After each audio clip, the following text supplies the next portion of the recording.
We'll see him again. 494 on the 93 and the loss for Dennis Cooker.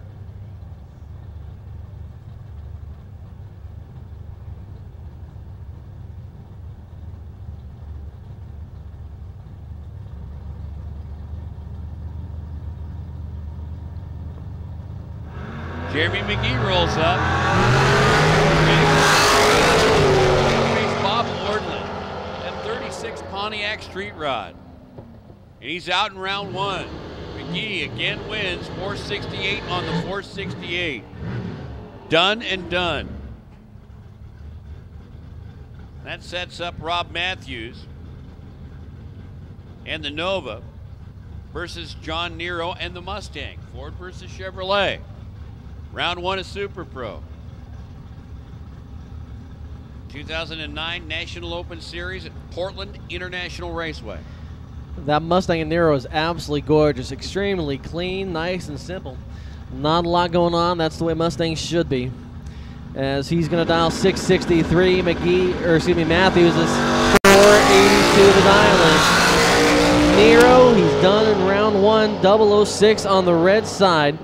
Breaks out, not that it matters, as Rob Matthews far lane, a 484 with a 4 on a 482 dial. The 67 Chevy Nova on to round number 2, so Gig Harbor is going to have to wait just a little bit longer before their son is home. Here's that S15 we were talking about earlier. Not an S10. The extra 5 means GMC's worth that much more. Do you have an S15 or something? Is that your thing? I like the GMC. I like the GMC grill better than I do. Well, this isn't going to make you happy then. No, that's exactly what happened in the last race, though. 006 red as Rick Smith is out here in round one. Look at that. Runs his dial in with a 4. The 006 red light, though, sends him packing. As in the far lane, Phil Johnson also running his dial in, but with a 6. 97 light, good enough to get the Winlock Washington Racer a win and on to round number 2. The Vindicator, Jim Donaldson in the tower lane. Donaldson went to the finals of our Wally race on Wednesday night. He's going to be taking on the 604 dial in of the wheel standing Camaro in the far lane, Mr. Jim Dowers. Dowers going to have to chase down the Pinto. Well, he's not going to have to chase very hard as 001. Yes, 001 red for Donaldson. He runs his dial in with a 1. Oh, so close to perfection. Oh, so close is still first round out. Jim Dowers gets the win. 04 with a 1 also on an 04 dial, and so both of them running 1 thou off the dial. You saw him in Pro. You see him here in Super Pro. Paul Camo in the far lane dials 585. Randy Brettel 619. As Camo out in round number 1. Camo 30 red light for Paul here as he cannot back up the 2 perfect lights. Top end Pressel 623 with a 5 on a 619 dial-in. Pressel coming back as Camo out here in round 1 in Super Pro. You'll see back in Pro.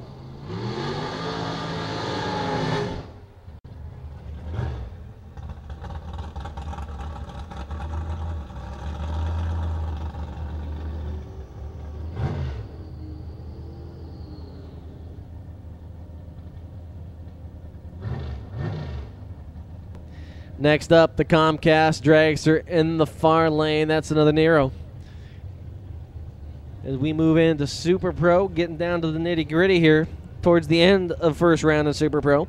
Stock, Super Stock Combo, Super Street, and Junior Comp to the lanes, please. Junior Comp to the lanes. Let's go ahead and make the first call for Super Comp. First call for Super Comp to the lanes as well, please. Steve Schmidt, tower lane. Paul Nero going to try and track him down. Here comes the Nero dragster. It's going to be Nero getting the win. Paul 613 with an 8 on a 510 dial.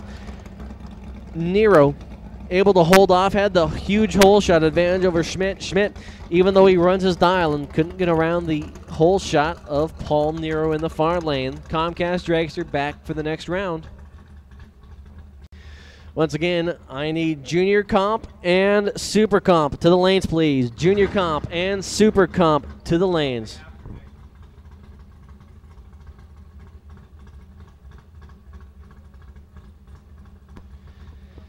Michael Colvin's got the bye here in round number 1. Colvin, 571 to dial in. Michael, 20 off the tree.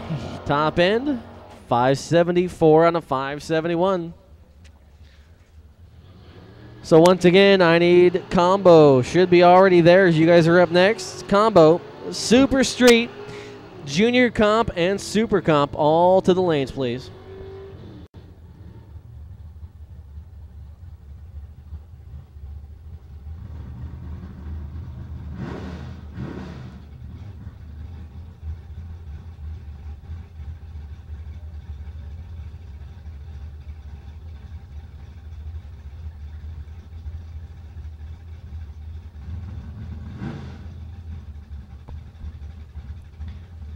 As we move into combo class now.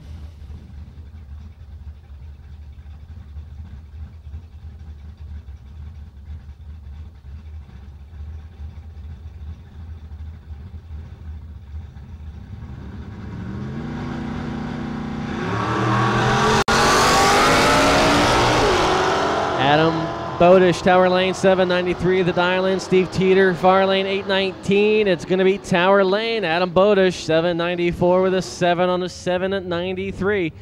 That means the P-Stock automatic Bodish car is through to the next round.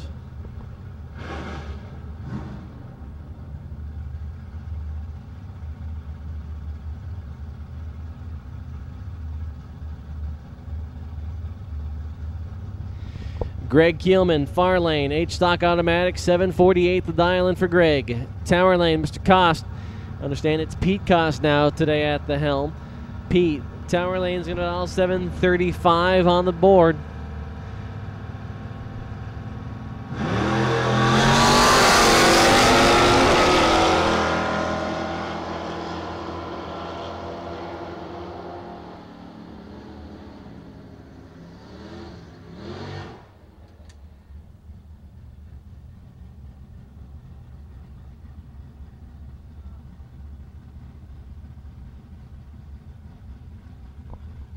Peter Koss, 28 on the red side. Never a good thing as Greg Keelman's going to get the win in his Camaro. 50 on a 48 dial for Greg. Next up, Mr. Hanby, your winner yesterday in combo, back here in round number 1. Going to try to make it a double weekend. Steve Hanby, 673 in the Camaro. Brian Seberg, 861 in this far lane. In the tower, and the far lane make that. The 72 Comet going to try and hold off the Camaro. Hamby, winner yesterday, winner here in round 1 today. Steve Hamby, 74 with a 4 on the 73.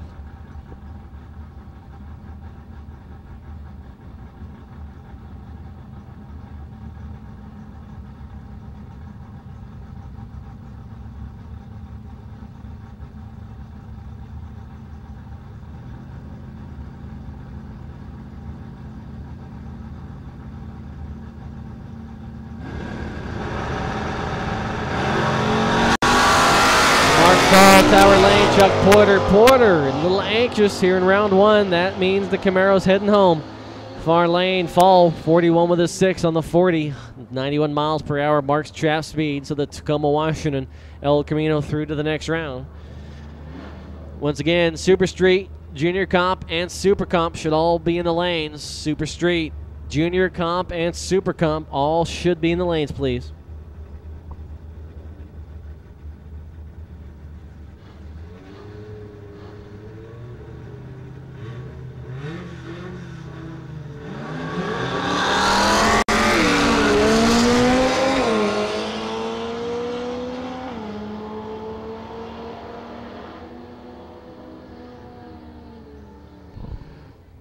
Jim Coughlin, as the 96 Escort, gets through over Dale Horenko. Horenko on the breakout. Oh, gosh. 87 with a 9 on an 88 dial for Horenko. Dale, doesn't matter how close you are to that perfect dial-in, still means your first round out.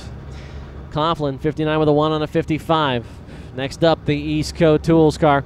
Tower Lang. Craig Bloom going to try and take out Jason Biscay here in round 1. Bloom with the wheel stand as he heads down track. It's going to be win light comes on for Biscay. Jason, 8.53 with an 8 on an 8.53 dial. Had the whole shot over Bloom. Bloom unable to get around that light as he breaks out trying to do so. Jason Biscay out of Rochester, Washington, the 72 Comet through to round number 2. Next up, Brian Thompson in the tower lane. Thompson dials 811. Far lane, Dave Ristad dials a 771. Is once again 50-50 tickets, second floor of the tower. Come on up and get your 50-50 tickets, second floor. We still need a lot of money to meet yesterday's deadline. Tower lane, Brian Thompson, P-Stock Automatic Mustang. Brian's away now. Can he hold off Ristad? Ristad looks like he's got him by a ways. Brian, a whole bunch of issues down track. So that means second place in the points out here in round number 1 as Ristad, your points leader, able to take out Brian Thompson in second place.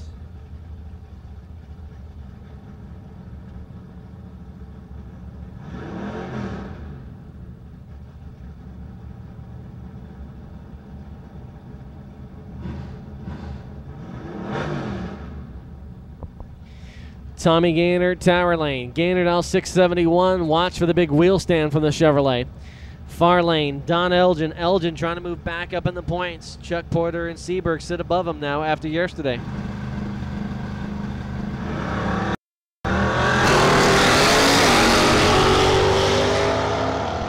As they head down track, Gaynor going to try and hold off Elgin. It's going to be Gaynor with the win. Tommy Gaynor, 72 on a 71 dial. Tommy, 27 light, able to get the win here in round number 1. Don Elgin,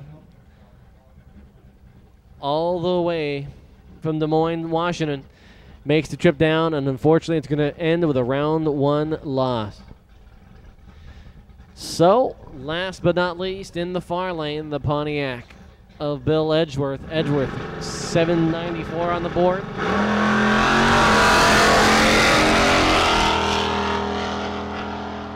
Edgeworth going to try and get the win, and he's going to do so as he's got the bye.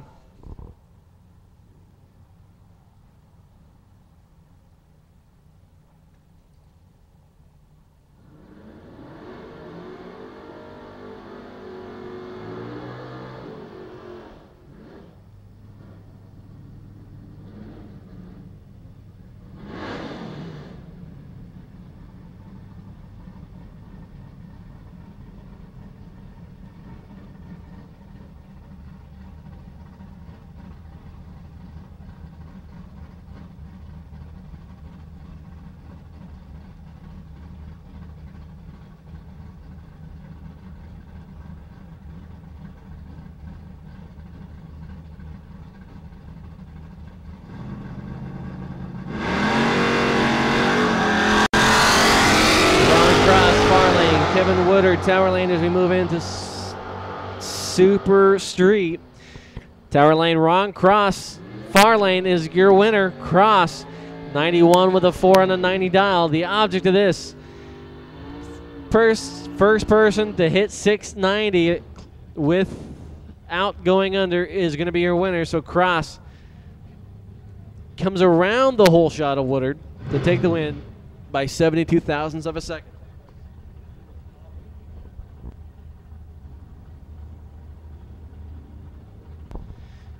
Next up, tower lane, Jeff Jackson. Far lane, Miss Lindsay, as we get ready here for the second run in Super Street. Once again, 690, the target number for all the racers in the class.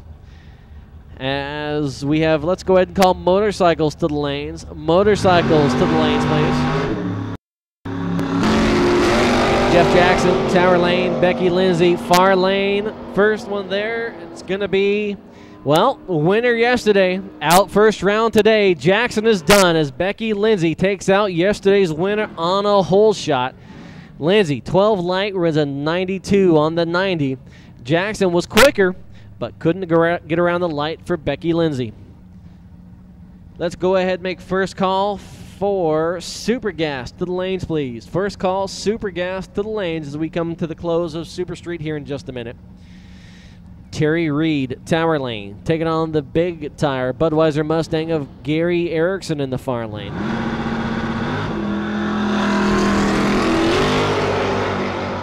Erickson's got his hands full. Is he going to be able to get around the Nova? Nope, can't do it. Terry Reed, 002 light for Terry. Runs a 91 with a 3 on a 90 dial for Terry Reed out of Spanaway, Washington. Gary Erickson, the local boy, out here in round number 1.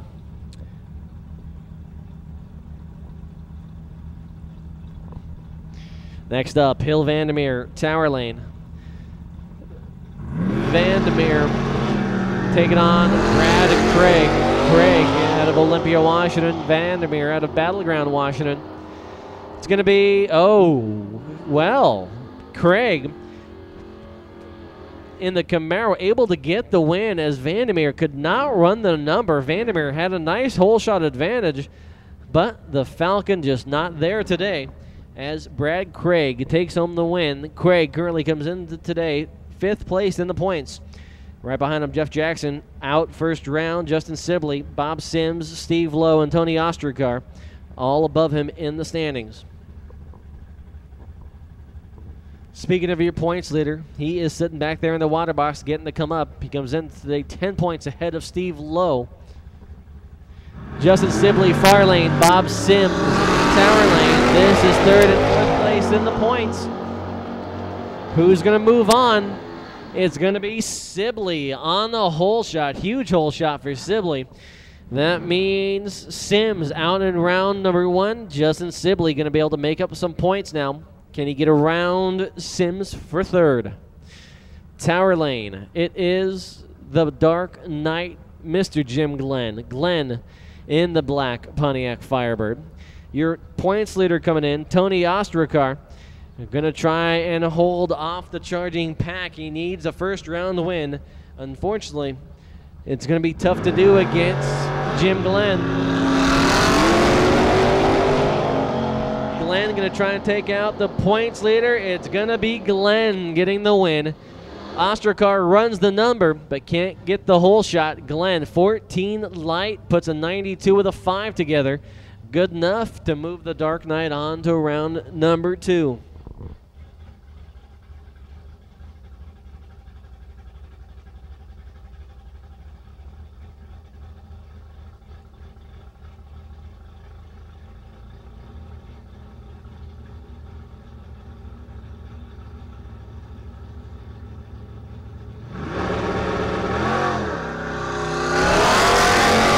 Lowe with the bye. That means Steve Lowe gets through to the next round. Ostrikar out in round number 1.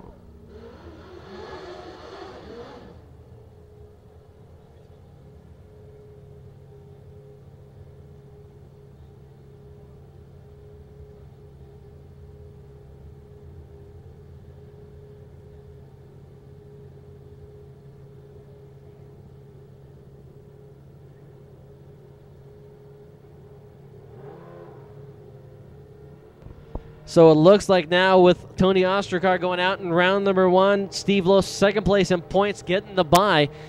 Unofficially, that moves Steve Lowe into the points lead. As we move into Junior Comp now. So Super Comp, Motorcycles, and Super Gas should all be in the lanes, please.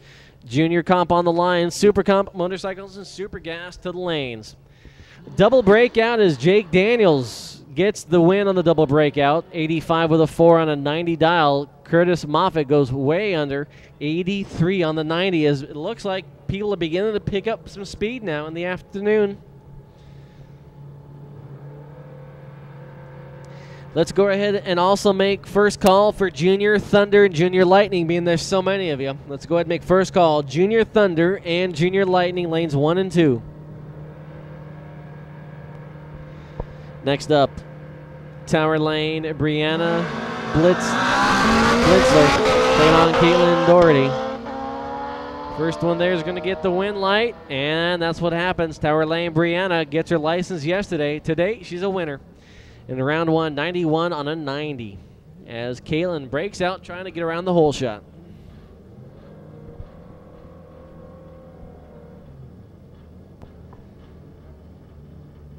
$50-50. Come and get your 50-50 tickets. Second floor of the tower. Not much time left to get them, so come on up to the second floor. We got a lot of money we need to make up. Not quite to where we were yesterday, not even close. So come on, folks. Second floor of the tower. Come up and get your 50-50 tickets.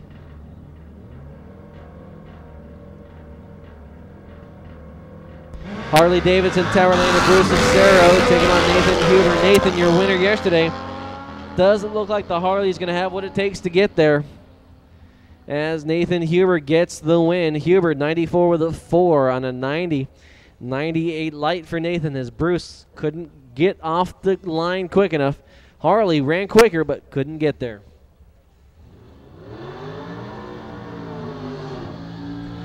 And with that, we move into Super Comp. So Junior Thunder, lane 1. Junior Lightning, lane 2. Thunder and Lightning to the lanes, please.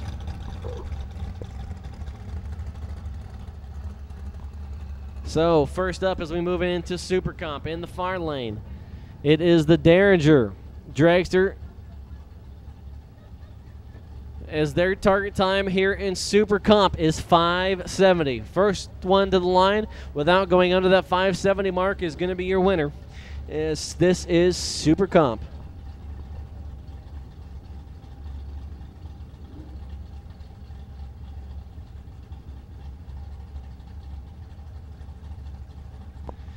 Rick Derringer taking on Carl Schultz, or Kurt Schultz in the tower lane. Derringer comes in to today in 7th place. He's going to pick up the win. 37 light to Kurt's 45 light. Both of them run 71, so the margin of victory is the whole shot for Rick Derringer, 83 thousandths of a second. Derringer was in 7th place, Schultz in 8th, so Rick able to widen that gap as it was only 1 point coming into this round. Your points leader, Mike Popple. Cody in 2nd, Mike Seekins, Mark Canwisher not here this weekend. John Young and Dale Green, your top 6. Next up,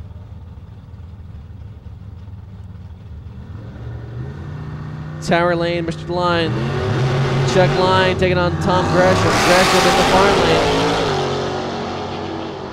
lane. It's going to be Line in the Tower Lane. Chuck getting the win. Hits the 70 mark with the 7.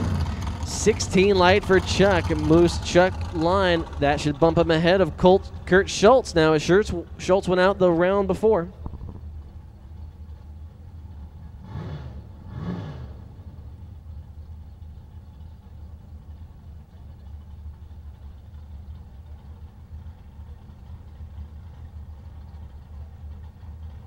Second place in points in the Tower Lane. Cody taking on Mr. Harper in the far lane. Harper not in the top 10, but he's going to try and play spoiler. Roger Harper.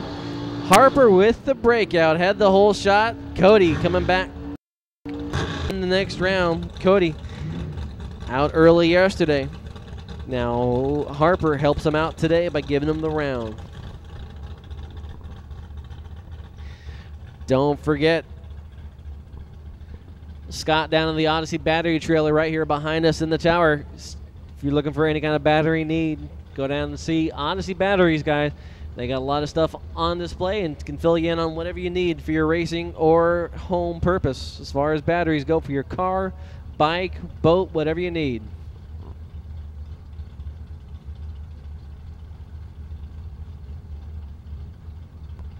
As we move on through round 1, once again, Junior Thunder and Junior Lightning to the lanes, please.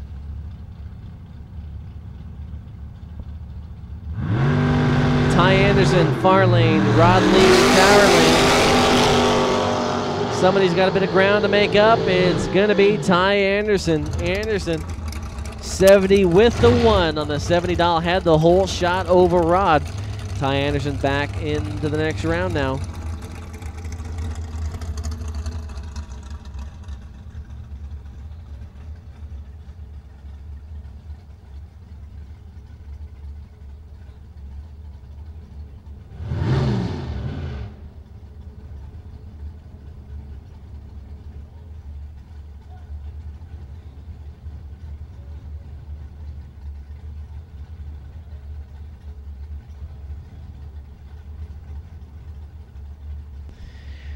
Is it going to be flat black? Is it going to be the colors?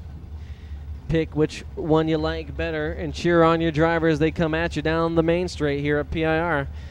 Once again, 570 the dial. Emmett McKillop far lane. Tom Pappas out with a 001 light for Pappas. Emmett McKillop out through to round number 2. 71 with a 2 on the 70. 15 light for Emmett.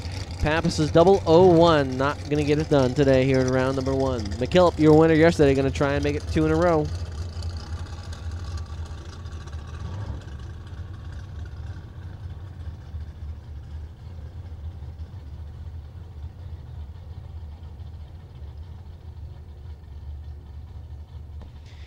Next up, Souza in the far lane. The Eugene Carbide car taking on the auto repair.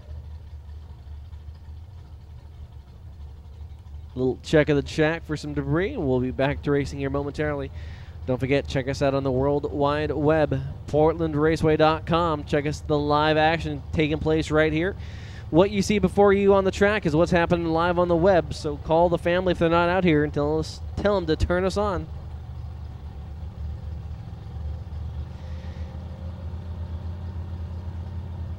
Tower lane, Mike Seegans. Far lane, Ross Souza. Is it going to be the Eugene Carbide car? Is it going to be the auto? It's going to be Ross Souza far lane. Ross 70 with the 4, the 19 light. He was able to scoot around Seekins at the top end by 43 thou. Seekins had the whole shot, 15 to Ross's 19, but Mike unable to get under that 570 mark. Ross able to do it, so that 04 better than the 12. Souza through to the next round. Motorcycles up next now.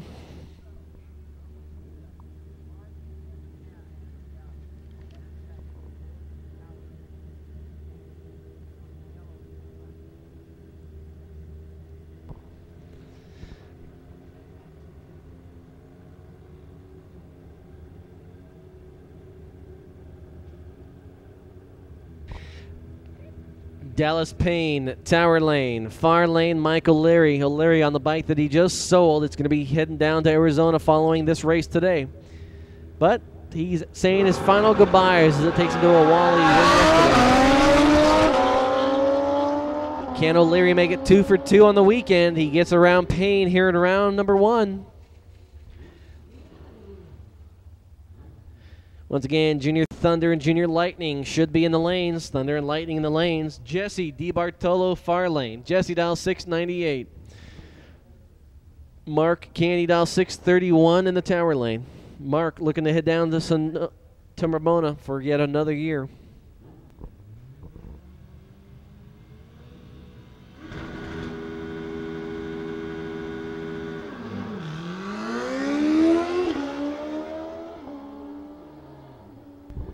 Canny going to get the win. Mark, 37 with a 2 on a 31 dial. As Jesse having a little issues out of the box. Mark ran a little off as well. So Bartolo out in round 1. Canty moving through as Van Smith gets the first round bye.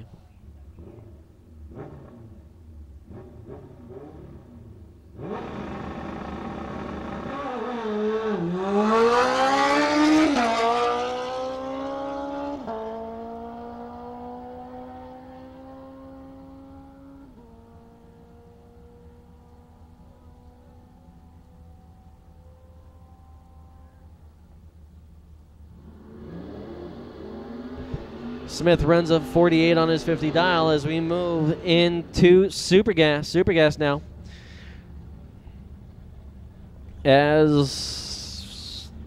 We'll hold off a second. Into Super Gas, we'll start getting the top comp cars coming.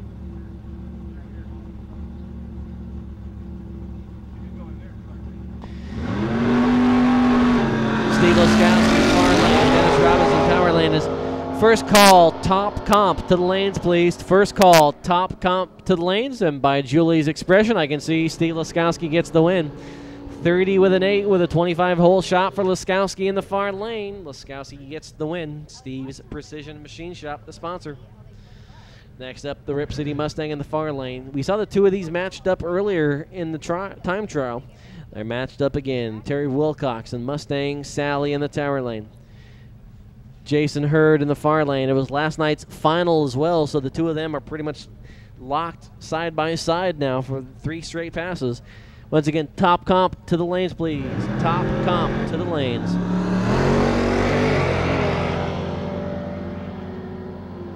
As last night it was Jason Hurd getting the win. This time Terry Wilcox puts him away in round 1 as Wilcox gets the hole shot. 33 runs to the number with a 5. Wilcox through to the next round.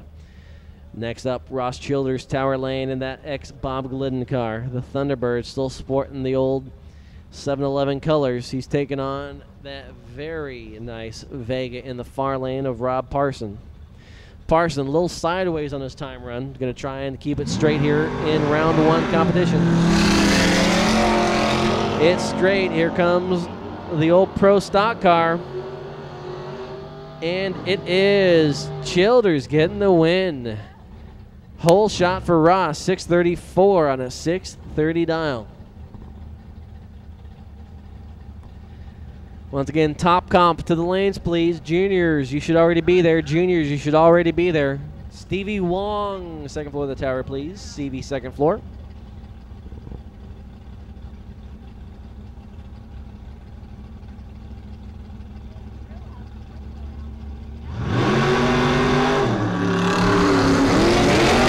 Todd Sims, far lane. Dean Peterson, tower lane. One's got a much better light.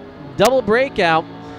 And the better light does not move on as Todd Sims is through. 29 with the 3 to Peterson's 28 with a 9. Peterson had the hole shot, 006 to a 40 for Sims, but doesn't matter.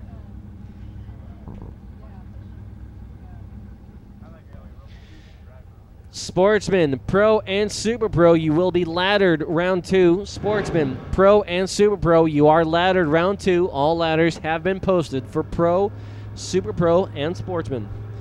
Gary Culp, your points leader in the far lane. Mike Pliska in the tower lane, going to try and play spoiler.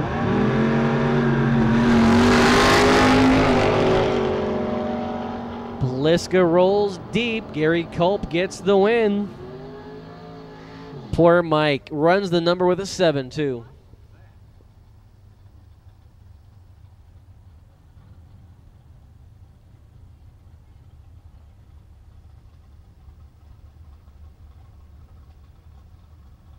So Pliska deeps off the tree, and he's gone. Gary Culp, your points leader, gets the gift, moves on to the next round. As last but not least, Adrian Fernandez, not the champ card kind. This is the drag race kind. 28 with a 7 on a 30.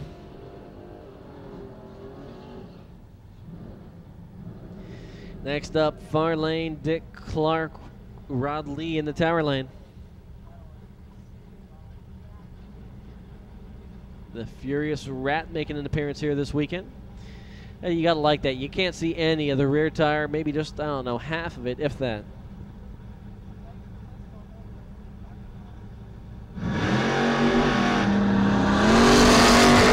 Rodney Lee, tower lane, trying to take out Dick Clark in the far lane. It's going to be Mopar. No, take that back. Tower lane gets the win. Lee, 30 with a 7 on the 30. Good enough to get the win as Clark had the hole shot, but the 66 Dodge could not run the number, so Rodney Lee back for the next round. Once again, Sportsman, Pro, and Super Pro, you are laddered round 2. Laddered round 2.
far lane, Tyson Lowe, Tower Lane, Lowe dials 1130, Lint dials 1156. When light comes on, Tower Lane, Tyson Lowe, 31 with a 7 on a 30 dial. Lint with the breakout.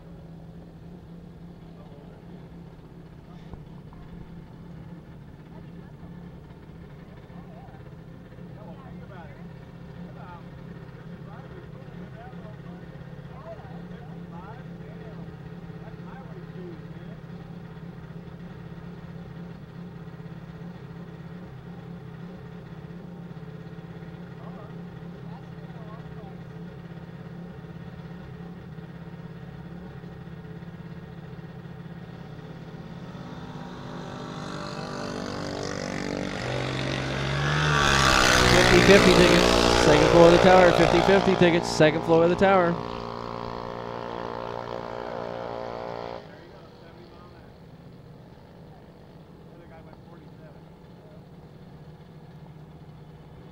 Tyler McMurray with the breakout, 79 with a 1 on a 90 dial-in for Tyler. As Danielle Short gets the win, 1309 on a 1308 dial-in.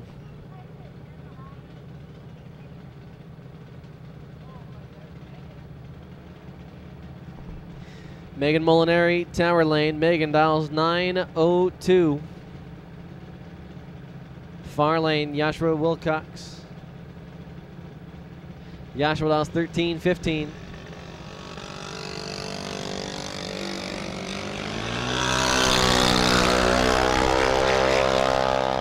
Sounds like Megan's got that foot on the floor, maybe even through the floorboard to get around. Double breakout, and it's going to be Megan. Megan 901 with a 6 on a 902 dial. 88 hole shot from Megan.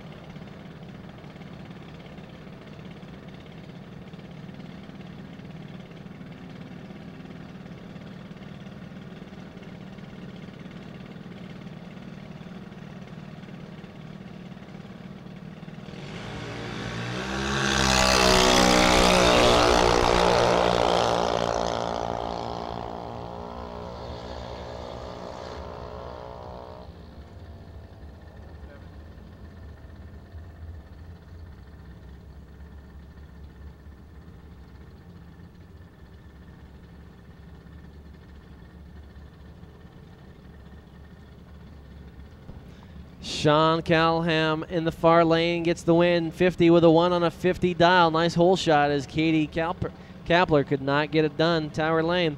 Sean back for round 2. Next up, Emily back up in the tower lane, taking on the good-looking maroon junior dragster in the far lane.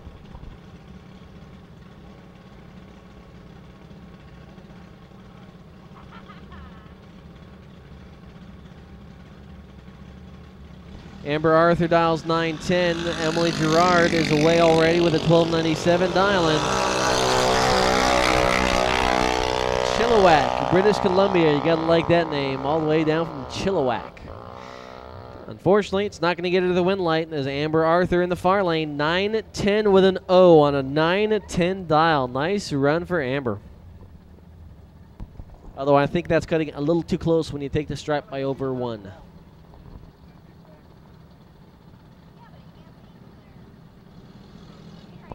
50-50 tickets, we need them sold. 50-50 tickets, we are not even halfway to what we were yesterday. So come on, folks, we need the 50-50 tickets sold.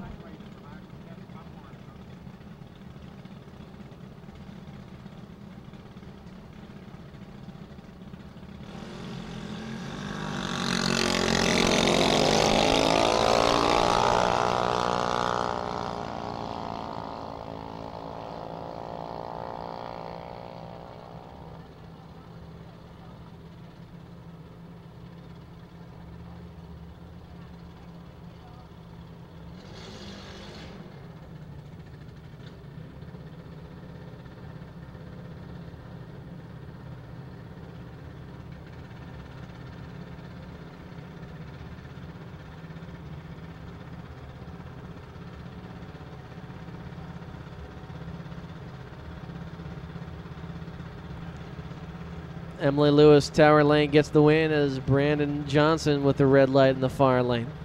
Next up, Lane Linder, tower lane.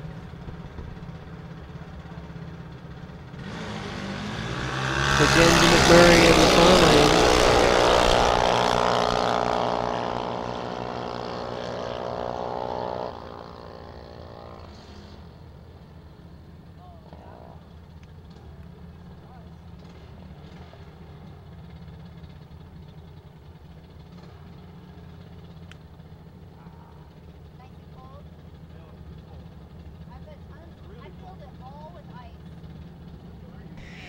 Lane Linder gets the win. Lane, 9-11 on a 9-10.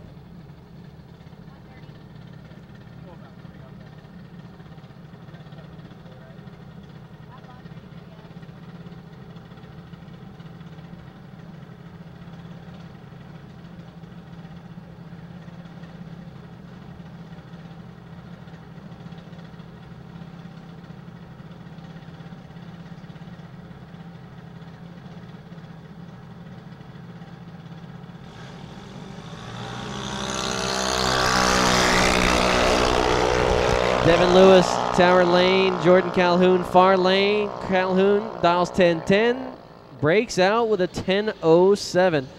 Devin Lewis gets the win, 99 on a 95. Big breakout for Calhoun.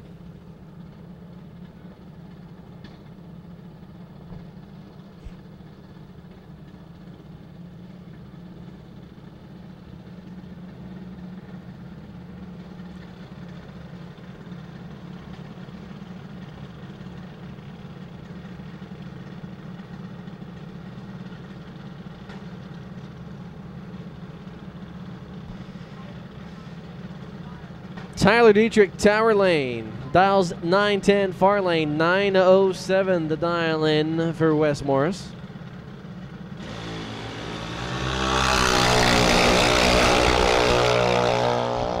Two green lights, that's always a good start. Looks like it's going to be the Boise, Idaho racer. No, double breakout, and it's Dietrich.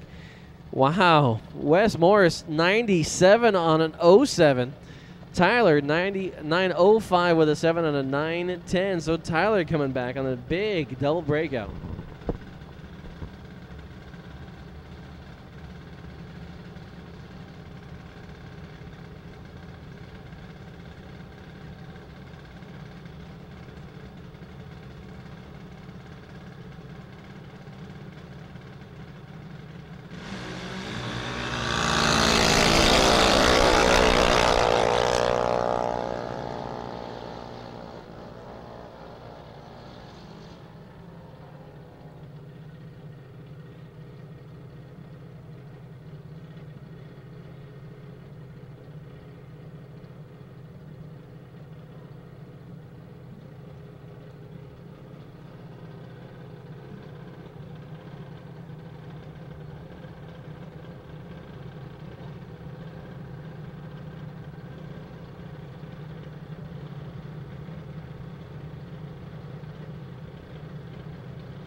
Shelby Knobloch, Tower Lane.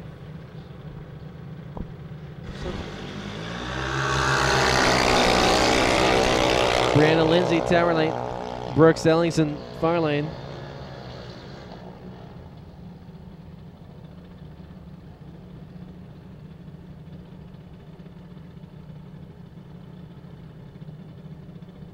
As Brianna Lindsay out in round one, 99 with a 2 and a 905 dial-in. So that's a breakout for Brianna as Brooks gets the win. A lot of people taking the stripe, but not giving enough. Tyson Lowe, that means Brianna Lindsay third in points is out. Brooks Ellingson jumps her. Brooks now jumps as there was a 1 point difference between the two. Emily Gerard already lost as well, so that might move Brooks up to second. Jake Daniel, far lane. Miranda Molinari, Tower Lane. As it is Miranda Molinari as Jake Daniel with the breakout. Miranda with the hole shot, 25 light. Runs her dial in with a 3. Oh, I'm so much like Dad, she says.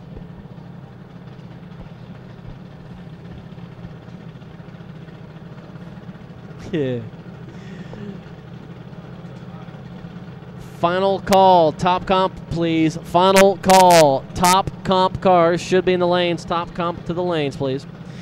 Rob Hoffman, Tower Lane. Far lane, Charlie Dietrich.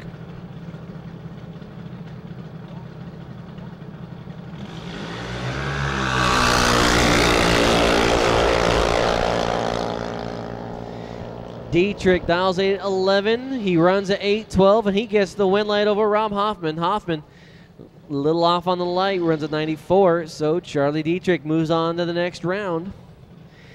Ken Lang, that is track champion Ken Lang. He would like me to say that. Lang in the far lane, dials 887.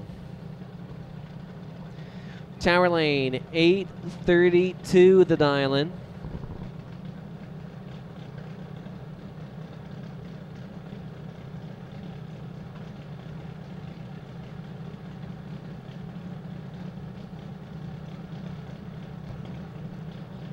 Jessica Dennison in the tower lane.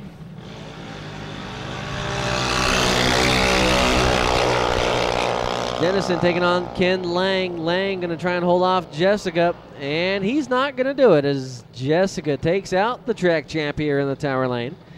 32 with a 2 on a 32 dial-in with a nice 14 light for a 16 package. Next up, far lane, Sydney the Squid Schiffman. Squid dials 11 flat as the car running slow.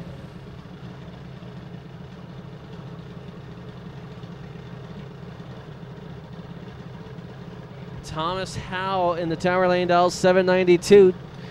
Means Thomas is going to be sitting here for quite a while.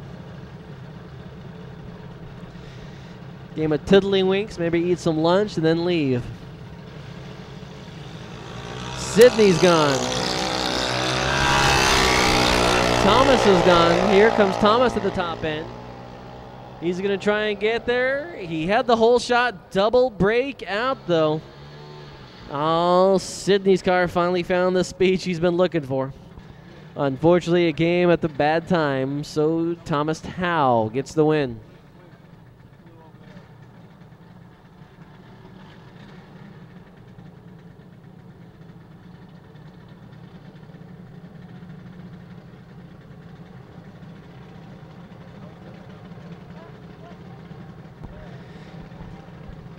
Dallas Payne, second floor of the tower, please.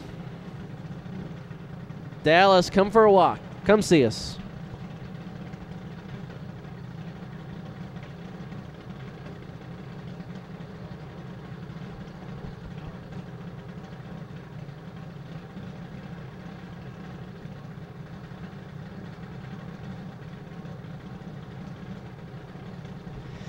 Taylor Nielsen, tower lane. Lisa Gerard, far lane.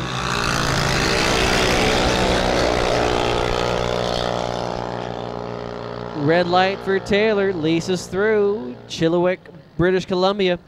Lisa dials 807, runs at 808 for the win. Top comp, you should already be in the lanes. Top comp in the lanes. Sportsman, Pro and Super Pro, you are laddered round 2. Sportsman, Pro and Super Pro, you are laddered round number 2.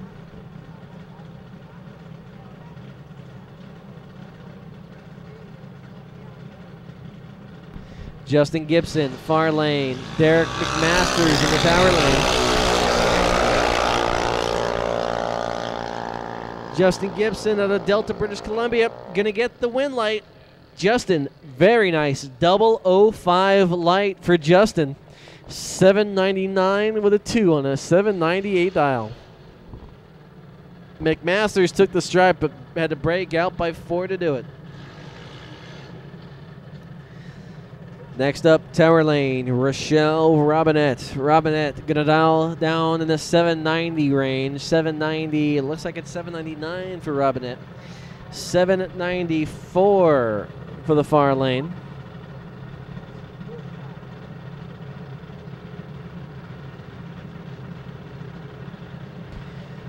Jody went rounds last night, 794. See what Jody can do this morning as she takes on Rochelle Robinette.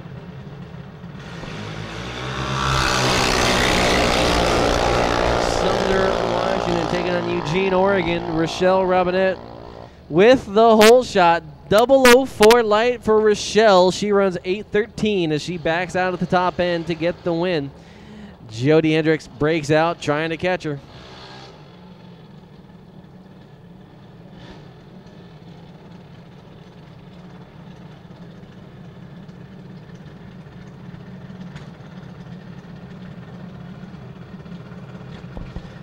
Knobloch up in the tower lane, 814 the dial-in. Great, now they got race pants to give him sag.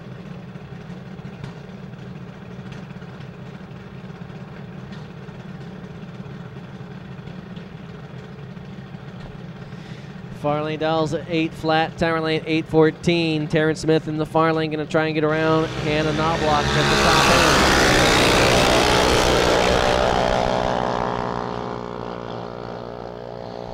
end. Taryn on the brakes. Still takes the stripe by a ways, as huge hole shot for Terrence Smith at the top end. 813 on an 8 flat dial.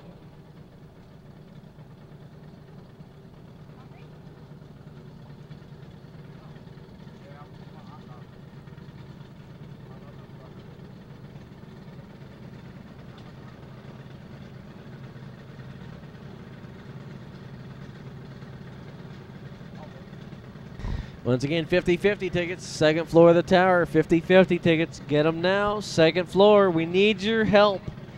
We need your help for the 50-50 tickets. Yesterday, $531 to pay off today, not even close. So we need to get the 50-50 tickets moving. It's Travis Clark in the tower lane, taking on Austin Calhoun. It's going to be Clark. Clark dials at 1028, runs at 1030, had the whole shot, and takes the win light for Travis.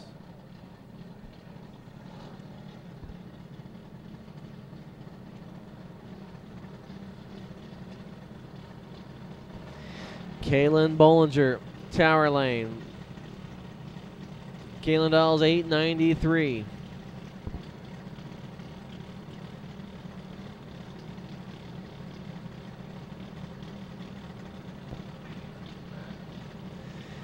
Jeremy Howe, far lane. Jeremy up there in points. No, not quite.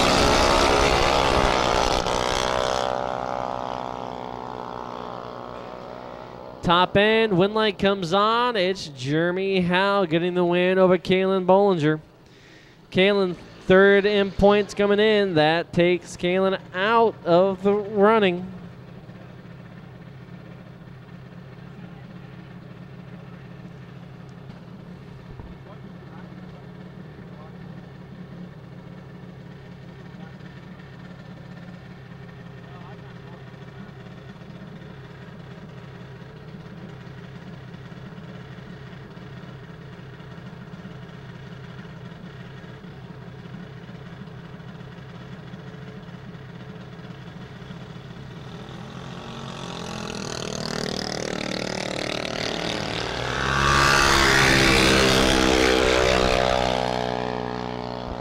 Cameron Hosking, 14 red light. Curtis Moffitt going to get the win here in round number 1.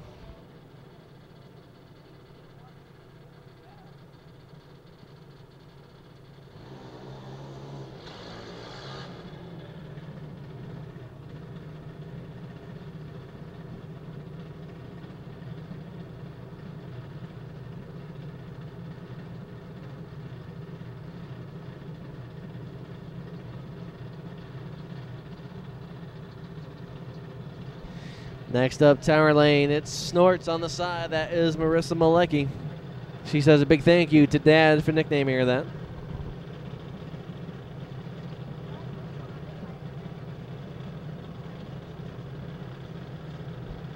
Tower lane, 796, the dial in for Marissa. Far lane, 790, the dial in for Brianna.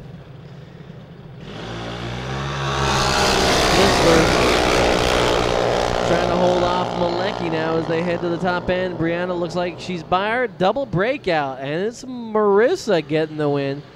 95 with a 5 on a 96 dial, so Marissa through to the next round.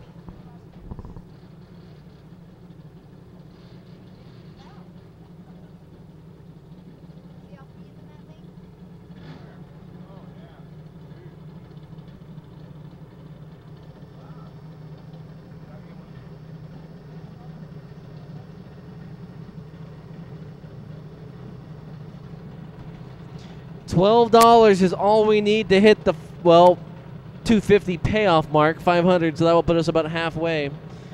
$7 now as Dallas is feeling generous today. Dallas gives him the red. Make that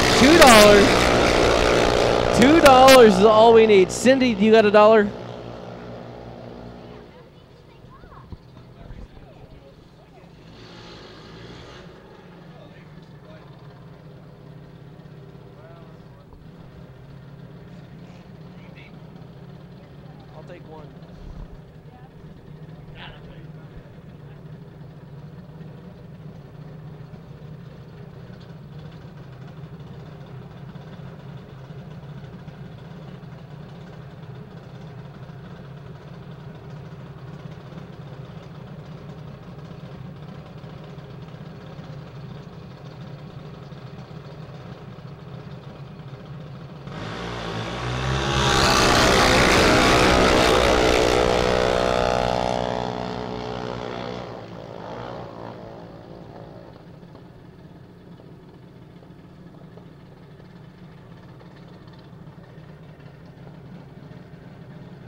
Bruce Adsero with the breakout in the tower lane. Oh, so close. 96 with a 9 on a 97 dial. Doesn't matter. For Schiffman had the whole shot. Runs an 8-0.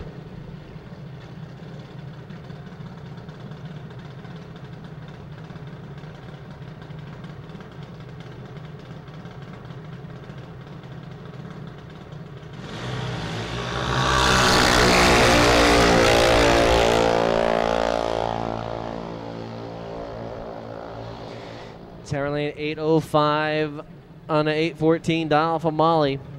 As Shelby Schultz gets, well, Shelby on the breakout as well. Double breakout. Tower lane gets the win. Molly had the 007 light. 794 the dial in for Amanda Bollinger in the far lane. Amanda comes into today second place in points. Justin Gibson already through with a 005 light. Can Amanda keep pace now? Taking on Tanner Ellingson in the tower lane. Tanner going to try and give her a fit at the top end. It's going to be Ellingson. So both Bollinger sisters out. Amanda and Kaylin both out in round number 1. Tower lane is 799 on a 792 dial for Tanner's. Tanner moves on.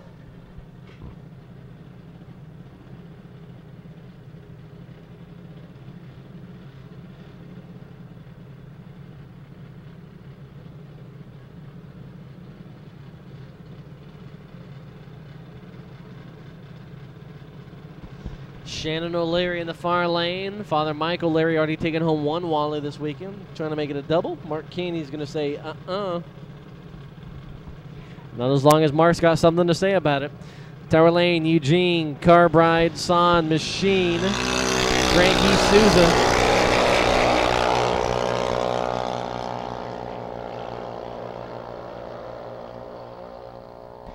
As it's O'Leary, Shannon going to try and follow Dad's footsteps this afternoon. Shannon gets the win, 817 with a 7. 46 light for Shannon. So Shannon ready to go for round 2 now. Top comp up next.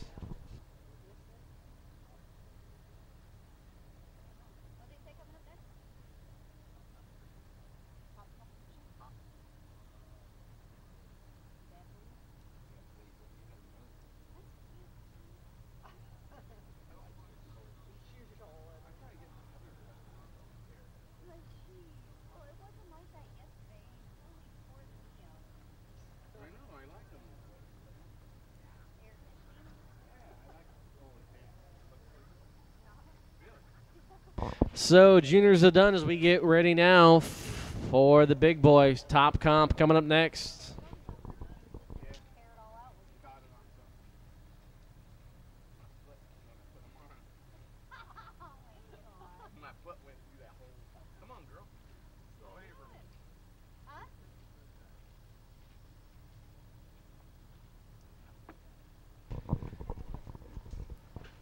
So as we get the track prepped and ready for top comp coming up next.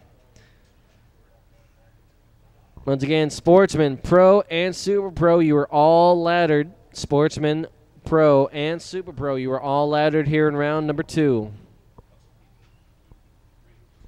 Sportsman, if you want to give it about 5 minutes and start heading to the lanes. Once again, Sportsman, give it about 5 minutes and then start heading to the lanes, please. All Sportsman racers still in.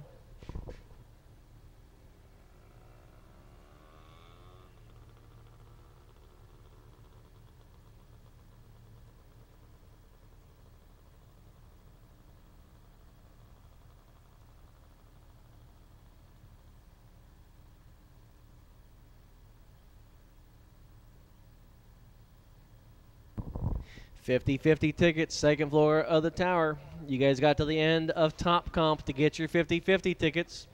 Once top comp is done, we are done with the tickets. So once again, all $50-50 tickets, come and get them now. Thank you. Big thank you to Dallas, to Mark,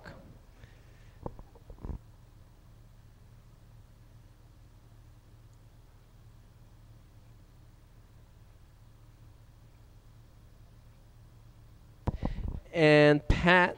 Thank you, Pat Nicholson, for helping us out with a 50-50, putting us over at least the 500 mark. That means at least 250 coming to one of us. But so we've hit that mark. Let's try and get 6 now. That would be a $300 payout for everyone. So let's 50-50 tickets. Let's see if we can get $100 in the round of top comp. Second floor of the tower. Come and get your 50-50 tickets.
So we have some special young ladies up here with a special wish going out.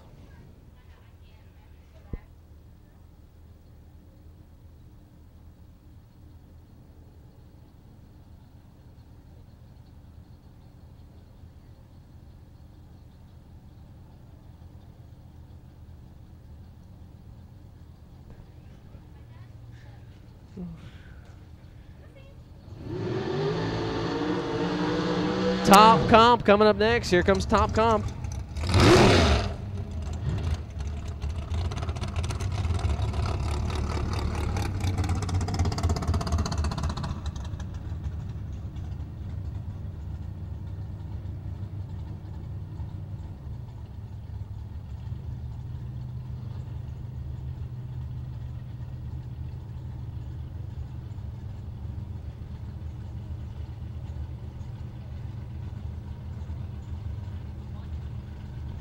We move into top comp. This is round 1 top comp.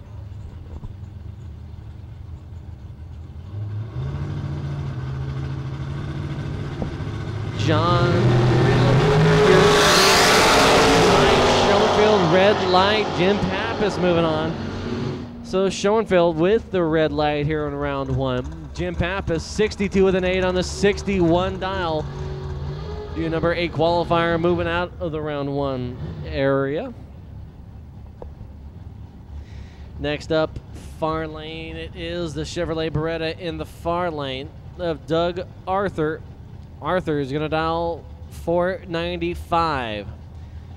Tower lane, Mo Torrillo. Mo is going to dial 459.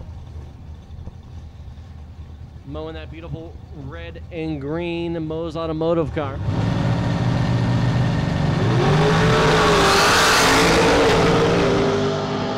Mo going to try and track down the Beretta. It's going to be the Beretta of Doug Arthur. So Mo Torrillo out in round number 1.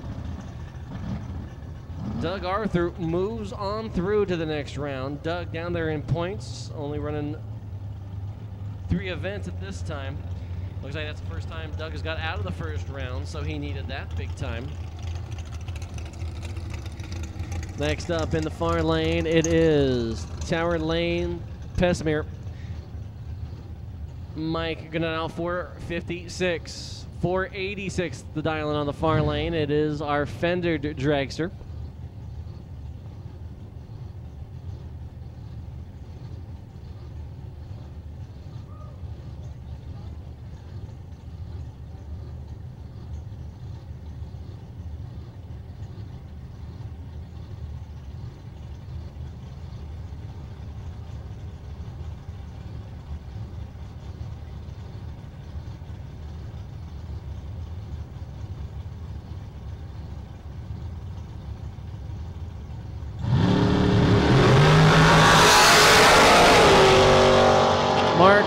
far lane as Mike Pesmere with the red light. Mike, 13 to the red as Mark Colton gets the win.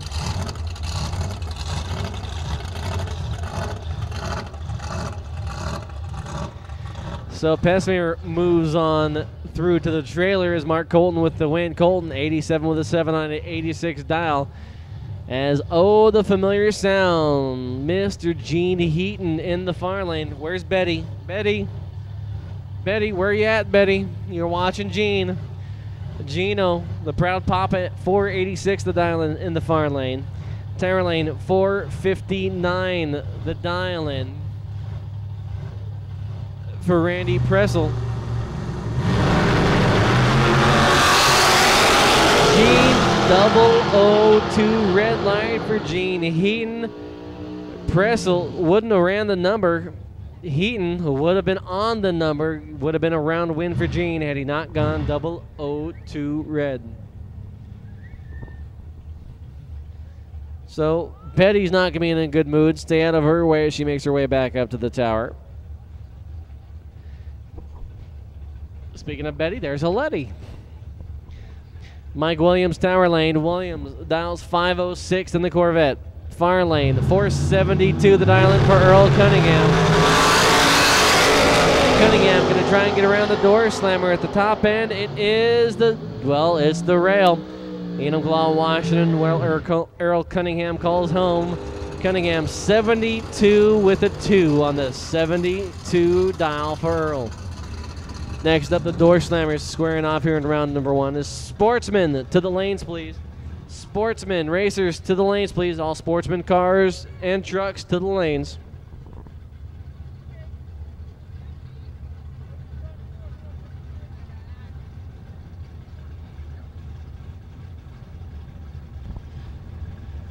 Bob Stafford, tower lane. Purple Ice dials 515 in the CUDA. 478 the dial in for Lee Goranson. Goranson, our fastest door slammer in qualifying here today. Goranson with the 478 on the board. 506 for Stafford.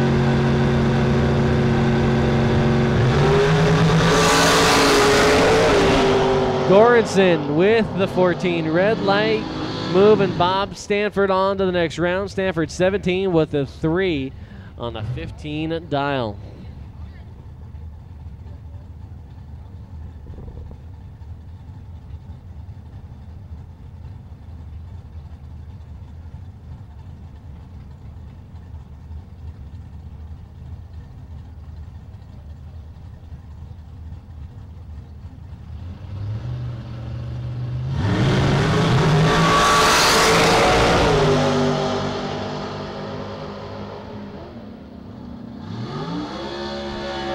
Dennis Cooker gets the win over Tom Cohen. Cooker, 96 with a 3 on the 94 dial, 14 hole shot as he puts Tom back on the trailer.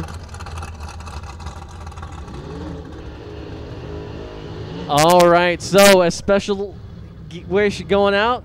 The Lang brothers, Forrest Schiffman and Sidney Schiffman now with a special wish. So a very happy birthday going out to Lisa Schiffman. As puberty, it's coming soon. So here's your happy birthday song. Oh, it's harsh. Yeah, Ken. Nice job, Ken. Happy birthday to you. Happy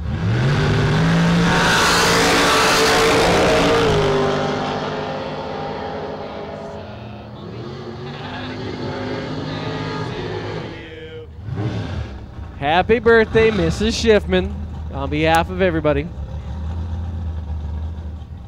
You guys could hire out, man. That's like a barbershop quartet or something. Like Red Robin would hire you guys.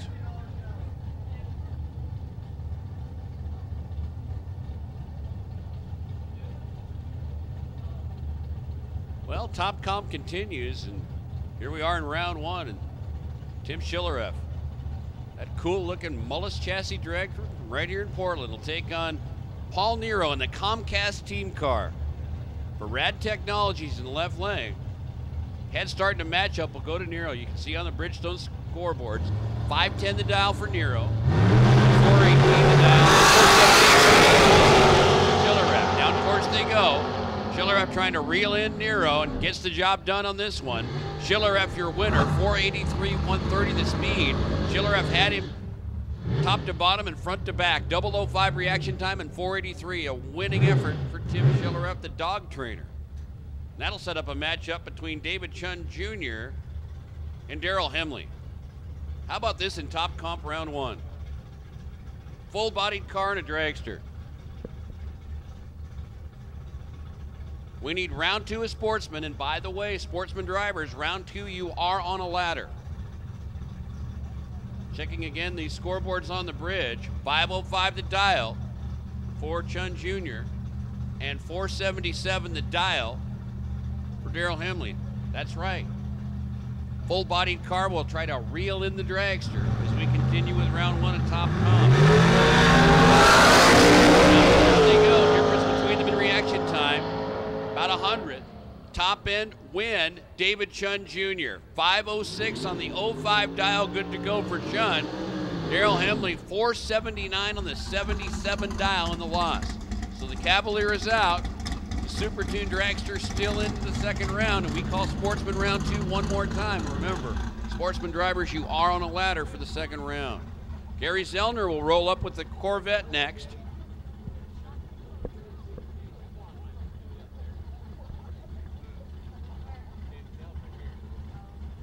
Zellner dials that Corvette at 473. One of the Morris family team cars rolls up next. Check this out. Sweet looking Corvette and jet black dragster. Little Casey Bootsma. Guns trying to reel in that hard-hitting Corvette. Not gonna happen. Gary Zellner, 474 on the 73 dial. Zellner had her at the start, got her at the finish. 010 reaction time for Zellner. 474 on the 73 dial, the winning combination. In the loss for Casey, she runs 482 with an 051 reaction time. Here comes Robert Strom. Neat looking late model Mustang. Rolling up to face the Kazman. Steve Kasner from the state of California. Rolling in a Pacific Division versus Northwest Division shootout in round 1 of top comp. They roll in very, very carefully. Looking at the bridge again, you can see the scoreboard dial in handicap. Strom's Mustang, 512 the dial. Left lane 474 for Kaz. Staging crucial. Strom rolls up at 512 dial. 8 thousandths the difference between them in reaction time. And wow, look at this. Kazman from behind. 002 light, 475 on the 74 dial. Put the black dragster into the second round. Robert Strom in defeat of the Mustang. Breaks out by a stinking thou. 511 on the 512 dial. He went 511.9 on the 512 and out by a thou. And out in round 1 is Robert Strom. Here comes Terry Wilcox. That silver and yellow dragster with purple accents. Can't forget that part. Rolls up in the right lane and dials 502. Jeremy McGee dials 469. 8th mile drag racing, Portland International Raceway. The final day, the final event, the National Open Series in 09. Oh, Jeremy McGee fouls out big. 076 red. Terry Wilcox would have been tough to beat anyway. Goes 001 green and 5015 on the 502. Done and done. Yellow, silver, and purple. Dragster will be back, making everybody from Lake Tapps in the Sumner, Washington area pretty darn proud. I'm thinking.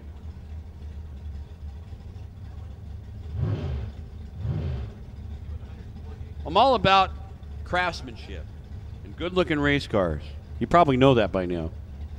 When you consider that Wayne Linder Sr.'s little Dodge Daytona is based out of the Yakima, Washington area, and the car's paint job was done by its owner, that's pretty cool. Round 2 a pro bracket, we need you too. Round 2 a pro, we do need you. Final call for round 2 a sportsman. And Linder Sr. will take on Andy Shoy. Shoy in the right lane, near the top of the point standings, but is out in the second, or first round rather, as Wayne Linder Sr. goes 507 on the 501 to win it. Andy Shoy broke out 469 on the 71 dial. Things that make you go, So Andy Shoy out. John Riedel, the points leader, still in competition, I think, although I got here a little late for this opening round at Top Comp.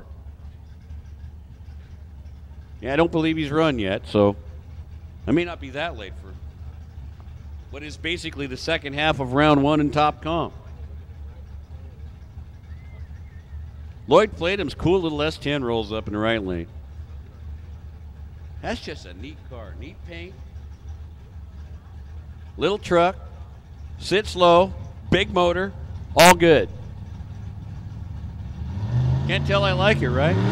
John Chitwood drives that drag from Realty in the left lane, and John Chitwood's not happy. Neither are the rest of the folks from St. Helens, Oregon.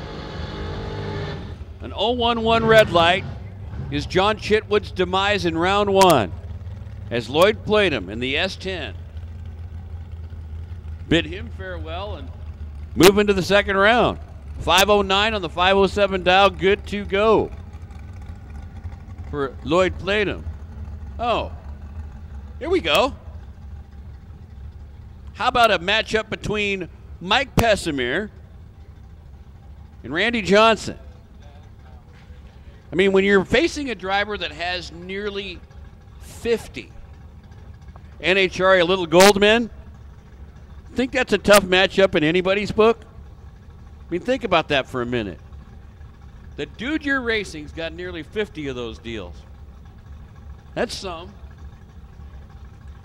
But make no mistake, Greg Pessimir has won his share of National Open events. It's certainly a tough draw against Randy Johnson. Wow, look at that.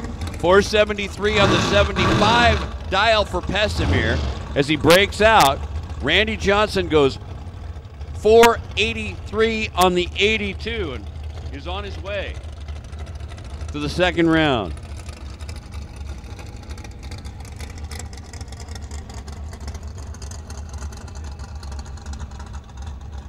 John Riedel, the points leader, will roll up to face Dave Jackson. Riedel's Soundworks car audio white car takes on that silver and black flame dragster in the right lane.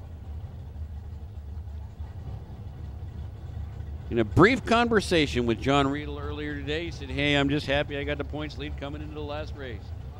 But it really is kind of anybody's ball game. As long as I can hold them off, that's what I'm here to do. Riedel inching in very carefully, dialing the white car at 457, facing the 491 dialed silver and black ride of Dave Jackson. 7 thousandths difference when their lights went green, and Jackson breaks out by 7 thousandths in the loss. John Riedel, the points leader, here to defend. Moves to round 2. As Jackson goes too quick, 490 on the 91 dial, out by 7. You got to think, looking across the racetrack from my vantage point in the timing tower, in the right lane is that green, black, and gold race car. Eugene Carbide Son Machine Team, and I love that 57 Chevrolet. That thing is absolutely one of the coolest cars in drag racing, in my opinion.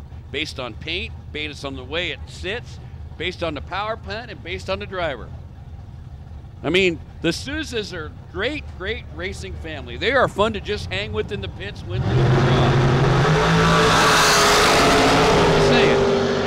And Rich Cantrell, that front engine dragster, will race Rod Souza in the matchup, and guess what? That front motor dragster will advance to the second round because he was nearly perfect on the Christmas tree. 001, good to go 479 on the 76. Rod Souza couldn't get close with the 57 Roadster. He dialed it at 5 flat, ran 5:04 in the loss.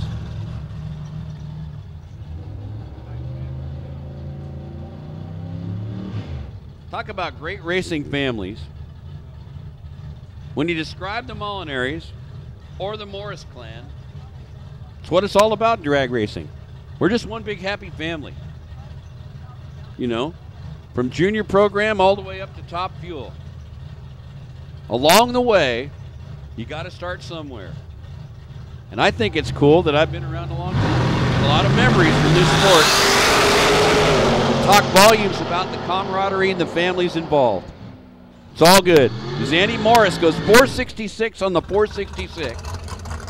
Good to go. The former graduate of the Junior Drag Racing League, taking out Shane Molinari, who ran 457 on the 454 dial. So Andy advances, Shane does not, as we need Super Pro round 2 in the lanes. Pro bracket round 2 should already be there, and here comes Eddie Wells. I mean, that's just a way cool car. If your car was made out of carbon fiber, would you paint it? No. The simple answer to that is no. Carbon fiber looks too cool. You kind of ruin it if you paint it. Just my opinion. Here's the good news. Everybody in the timing tower that's actually listening to me agrees. That's good. I know you people on the internet don't get to hear the conversation in the timing tower unless it kind of, you know, I hold the microphone out in midair. I try not to do that because, well, I did graduate from level 1 of announcer school.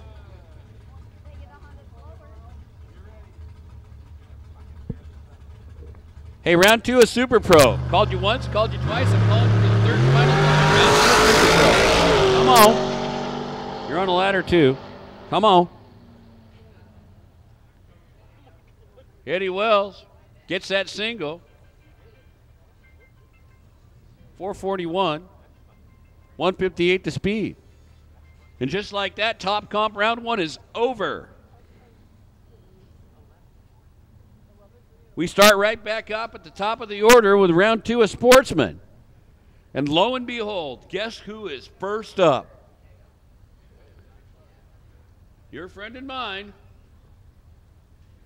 Stephen Josiah Entler. I don't know about the Josiah part, but that sounded good, didn't it? And he's probably got the radio on. I probably messed up his routine. Entler, remember announcer school, turn the radio off. You're not supposed to be listening to me at all.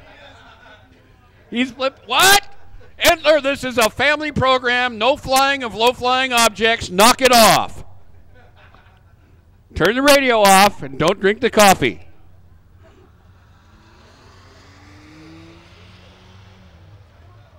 Entler, you shouldn't have been listening to the radio. You timed out, dude. That's brutal. Oh, now I'm getting yelled at by the starter. Why is that my fault? He's not supposed to be listening to the radio. Oh, this is not going to end well for either one of us. Now the starter's mad at me. Entler's mad at me. I'm going to bid a quick exit out of the timing tower. It's been nice knowing you. I'm Stevie Wong, and I'm not going to be here in the next 10 minutes. See you later.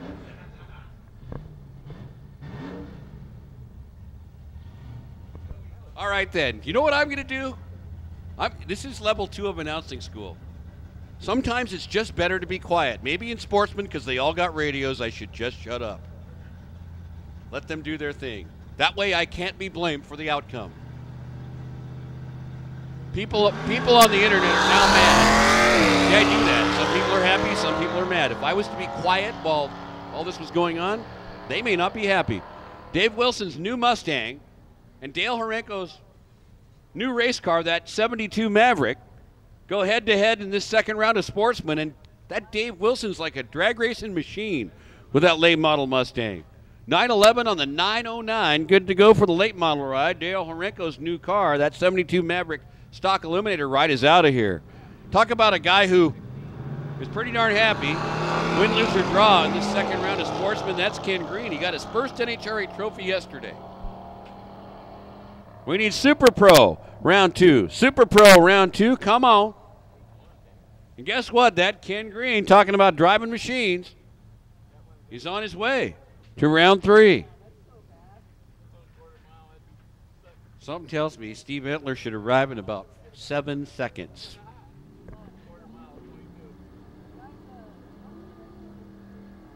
Oh, Martin Schultz thinks I should confess my sins regarding the announcing during Entler's run. I don't agree.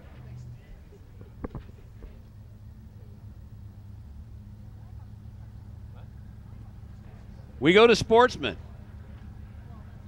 in this second round, and I'll tell you, it has been nothing short of entertaining. As Brian Thompson and Gary Howe Jr. face each other yet again in 2009. Brian Thompson near the top of the points in the Sportsman division. Still in for the moment. Maybe Gary Howe Jr. has something to say about that. Down course they go, the Buick and the Mustang, and Gary Howe Jr. goes 835 on the 830 dial to knock out the guy who had a shot at the points lead. But it is not to be for Brian Thompson. He's out in the second round. Gerald Patzer, the points leader, who went in round 1, is now going, whew. Boy, that's a big dodge of a big old bullet right there. Here's Don the Worm Elgin. Talk about a racing veteran. A certain first ballot inductee into the Drag Racing Hall of Fame in the Northwest Division. The Worm takes on Gordon Cady Jr. and the El Camino. I know everybody here in the timing tower again listening to the commentary, some agree and some do not. But then again, when you vote, some agree and some do not. Then again, I'm the announcer, and unless you want to end up like Steve Entler, you probably should agree.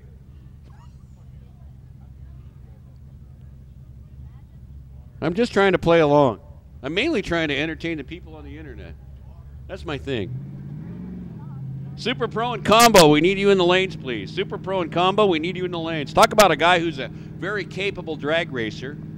He's one of those folks that has made the trip to Pomona, California to represent the division in the Summit World Championships. How about say hello to Jerry Weber versus Adam DePeel? Man, this is a pretty good drag race. One of the young guns of drag racing in Adam DePeel, a former graduate of the Junior League. Doesn't win in the second round at the hands of Jerry Weber. The little S10 is rolling. A big win at Woodburn Drag Strip allowed Weber to make the team at Woodburn for next weekend's bracket finals, and he's rolling on to the third round now. That's what I'm talking about. Wait till the last race of the year, make the team, and roll into Portland going, what's up? Yeah, he jumped from like 17th, 16th, 15th, all the way to make the team.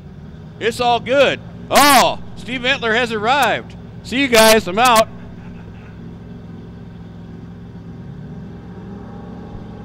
Please put the microphone down, Mr. Entler. It's a family program. Is this where the second round buybacks are? Because you're mine, dude. Dude, you cannot blame me. Ray Bollinger and Andy Harris go at it. Harris with the GTX goes 724 on the 720 dial.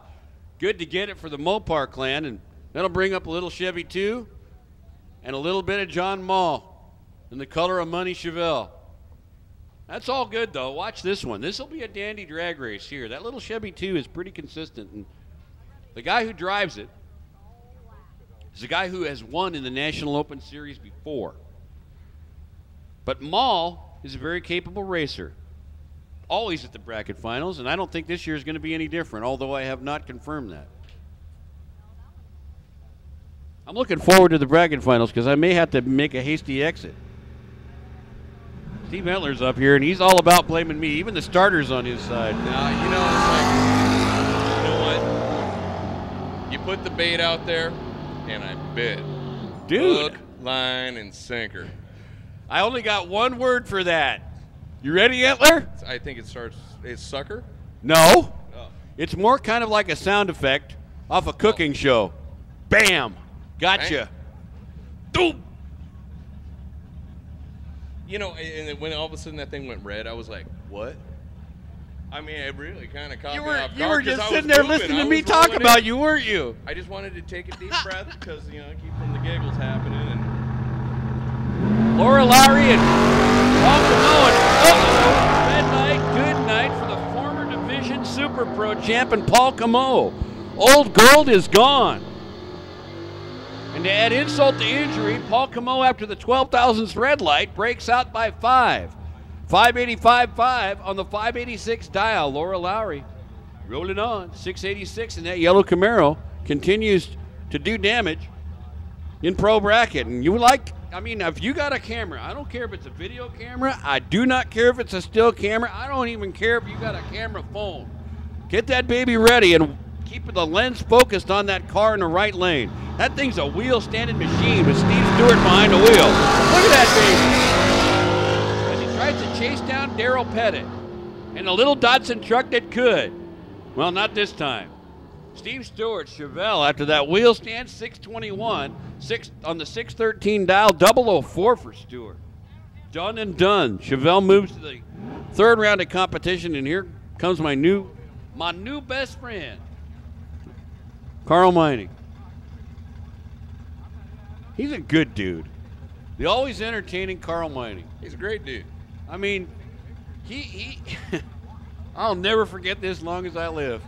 Carl comes up to me 2 weeks ago at the night fire and he says, dude, I challenge you to win a prize and I challenge you to a push-up contest. I'm like, all right. And I was that near killed me, man. Oh, did I really see that? Yeah. Carl, did you just do that? Carl, you're killing me. You just broke out by 8 thousandths. After that big buildup, you had to go and break out by 8? I had more Carl Mining stories, and now I'm not going to get to tell them because you're out. Luke Wilson's the winner, though. 696 on the 96 dial. I mean, you got to give him some credit. Show him a little bit of love. Ow. Ooh, ow. Oh. Red light. Good night, Daryl Hurd in round 2 of pro bracket. Tony Price is your winner. 63 Nova. So Chevy beats Ford, and that sets up a Mopar versus Mopar affair. I mean, we're getting ready to draw the 50-50 ticket winner, I think. I just heard that. We figure we got all your money. We got it. We got it. We're ready. We got, how much money do we got? $263 for the winner. I wonder if I should throw my tickets away now before we draw. I've never won, man. Ray Rippey and Chris Williams. And Rippey rips him with the duster. 692 on the 692 with a 008 light. Nicely done. Chris Williams goes 823 on the 16, and, well, will the upsets continue? Here comes Scott Lang in that little Pinto Woody wagon called the Pinto Squire wagon, officially in the brochure. In the brochure, though, they didn't have V8s in the Pintos. You could get a V6 in them in the later years, but no V8s to be had.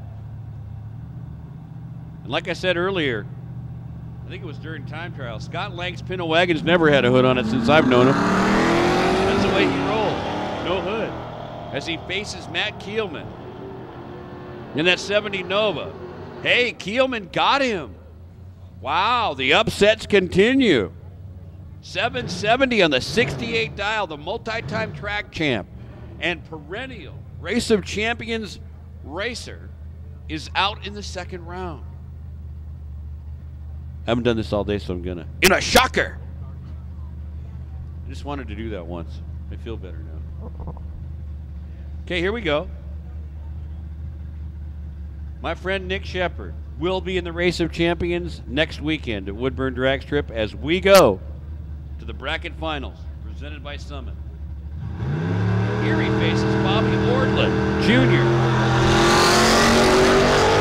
Washington.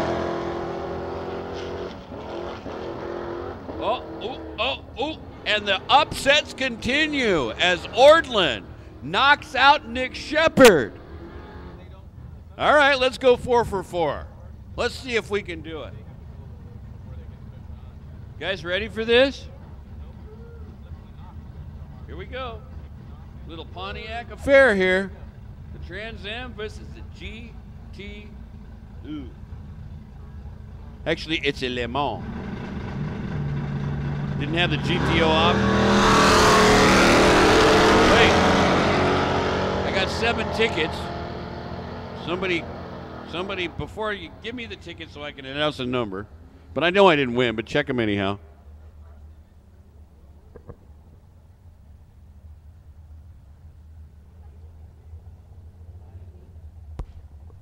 Combos, Super Street, Junior Comp, and Super Comp. We need you in the staging lanes. Yeah, I'm not a winner again. Shocking. Guys want the number? Now that we know I haven't won, there'd be a celebration like no other if I won. Here's the winning 50-50 ticket number. As Scott Pettit gets the single with the Buick. 792. 683. 792 683. Let me say that again while it's quiet. 792 683. 792 683. And you know, I'm a team player. I always buy these tickets. Nothing. Shut out for almost longer than some of the people in the timing tower are old. I'll just say that. I got nothing. What? Oh, yeah. Yeah, modified. No, that ain't going to fly, dude. You can't modify the numbers on the 50-50 ticket. That's not even working with me right there. That's cheating. Yeah. I'm not mentioning no names, but you can't do that. Yeah, go ahead and throw my tickets away, Endler. God, that's brutal. White Linder Jr. begins Super Pro. Driving it like he stole it. Jim Glenn looking on. Linder dialed 680. Ran 688 with the black car. I don't know about you, but I love this Camaro rolling up here in the left lane. That is sweet. That'd look good sitting in my garage right there. 1970 split bumperette Camaro. Where are the Z28 stripes and the cowl hood? That is Brad Craig. That is sweet. Camaro gets the lead. Here comes that dragster up the right side trying to run him down. Top end of the racetrack. Wind light to Nicholson. Got him. 541 on the 39 dial. Good to go. Nick Nicholson. Here comes Paul Nero. Super Street, Junior Comp, and Super Comp. We need you, please. Super Street, Junior Comp, Super Comp. Come on now. Work with me here, people. We need you in the staging lanes. Don't make me come down there. You got to go? Steve Etler's now. You're not going to leave mad at me, are you? Thank you, buddy. Yeah, I'm sorry. It's all in good fun, man. I figured you wouldn't be listening to the radio, dude. The first time, it's a mistake. Second time, was another mistake. Well, to be determined at that point. So anyway. All right, birthday cake. Nice. So everybody here at Portland International Raceway, I'm Steve Etler, and it's been fun hanging out, and it's been fun being behind the microphone for the first time in about 4 or 5 years, something like that. You know, who knows? I may show up next weekend. Dude, I wish you would. You know what I'm going to do? If I see your truck down there, I'm taking the knobs off the radio. Well, you know what? No radio. It's just too quiet. I can just hear it. Oh, you can just hear it? You got no radio in that thing? Well, I do. It's AM, dude. You know, this place is like downtown, man. It's FM. You sure? Pretty darn sure. Wait a minute. Let me consult the official paperwork of the NHRA. Wait. Oh, man, it doesn't have it on the bottom of this one. Yesterday's actually... No bueno. Hold on. We're not done yet. Let me get the papers. You could have been listening. Oh, 16:20 a.m. 16:20 a.m. Well, all right. Well, I blew that one too. Shocker. See, that's the thing. Don't mess with the old guy. You know. Any rate, man, it's been good hanging out. I'm just, I Steve, got man, a couple of winks of thanks sleep very last much. night, and it's time to go I to don't bed. know if I really was my fault. Hey, But if as I it said, was, I I'm took the sorry. I bait. won't do that to you again. All right, have a good afternoon, guys, and safe racing. Thank you, Steve Ventler, for all your help, man. It's always a pleasure to work with you. It was a lot of fun. Thanks for bringing the coffee. I appreciate that, too.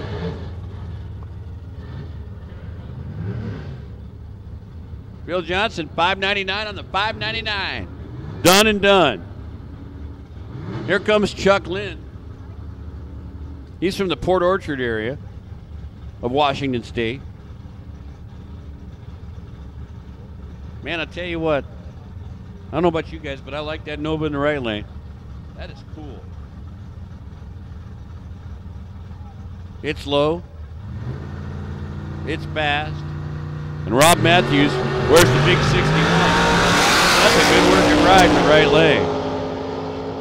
Well, Chuck Lynn gave it a game day effort, but red light good night, Chuck. A 009 red light is Chuck Lynn's demise. Here comes Rich Cantrell, the RC Construction Slingshot Dragster, facing Tracy DePeel. Man, I must be getting old because I still, I remember this car from way back. I mean, this is a multi-generational racing family. And a neat little Nova.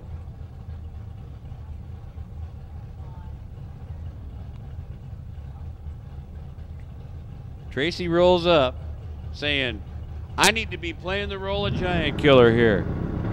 That quick slingshot dragster with Cantrell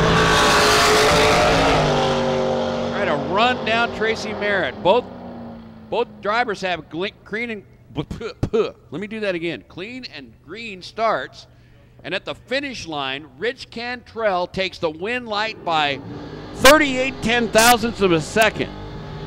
Are you kidding me? That was like a photo finish at the finish line. Jeez. Who said this drag racing thing was easy? Yeah, you people sitting there on the internet? We're all looking at it going, well, it doesn't look that hard. What, do you guys just go straight? When the light goes green, I just go, right? How hard can that be? I double dare you to come to Portland International Raceway, get a schedule, and try it on Wednesday night. We'll see if you can, put your money where your mouth is. Actually, drag racing's a lot of fun. Just come out on Wednesday night. If your car can pass tech, you're good. Randy Johnson and Mike Nicholson go at it. The Cavalier and the Dragster. And Nicholson with the Dragster, 43 on the 41 dial, knocks out Randy Johnson. Take nothing away from Mike Nicholson. He's a very capable driver, and he'll be at Woodburn for the bracket finals next week. Randy Johnson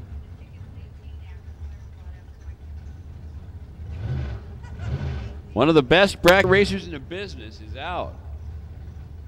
And that'll set up that black dragster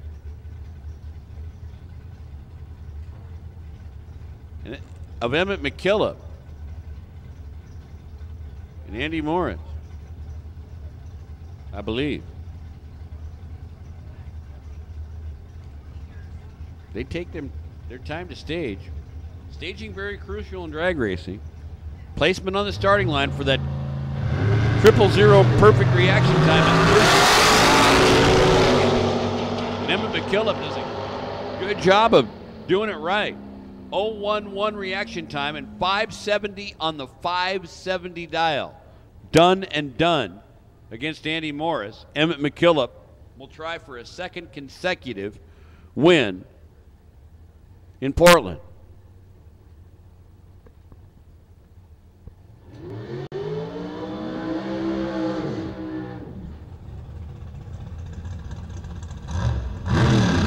That sets up Dave Jackson and Roger Harper. This should be a good drag race. Two fast dragsters, two good drivers, locked in Super Pro combat, trying to go for the gold. the coveted NHRA Wally Trophy. Some drivers, you know, get lucky and get one of those things in the beginning of their career. Some drivers try for 20, 30, sometimes even more years. For Dave Jackson and Roger Harper, they both left early, but Dave Jackson was closer to the green. So he gets the automatic win, 492 on the 490 dial. So the silver and black car will be back. Here's Steve Kasner, that black dragster from the state of California, against that door slamming full-bodied Camaro. Camaro will get a huge lead off the starting line. That's a neat looking ride. I don't care if you're here watching it or viewing on the internet. Orange with royal blue, green, and purple flame. That's a cool ride. Or you could be Steve Kasner and pick basic black for your dragster. Jim Dowers drives that Camaro, wheels up. Dowers out in front, looking in the rearview mirror going, where's that dragster at? He held him off though. 607 on the 607, that's the way you do it. It's like dialing for dollars. You try to predict what your ET should be, you write the number on the window and just hope that you guessed correctly. It's just an educated guess. I mean, you get the time trials to make runs to try and get some data and try to figure in your mind what your dial-in should be for first round. If you make it past first round, then you say, well, should I keep it the same or should I change it based on weather conditions, track conditions, or some other factor? Not as easy as it looks. Let me just say that. Tim Schillerev.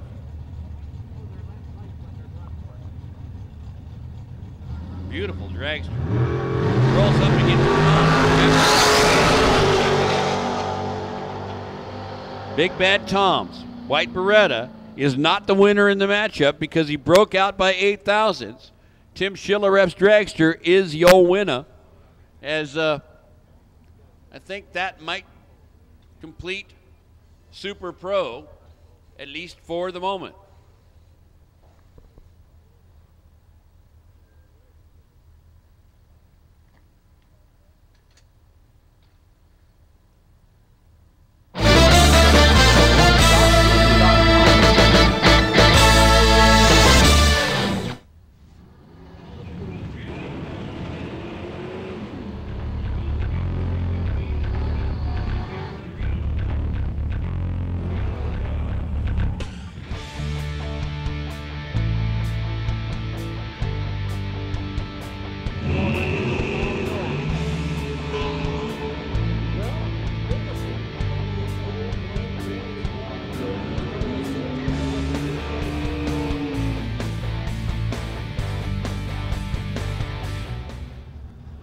If you drive one of today's newer vehicles, take a close look at Tarivo LS from Les Schwab Tires. The innovative tread helps it mold to the road for better traction. It's designed to be one of the most advanced.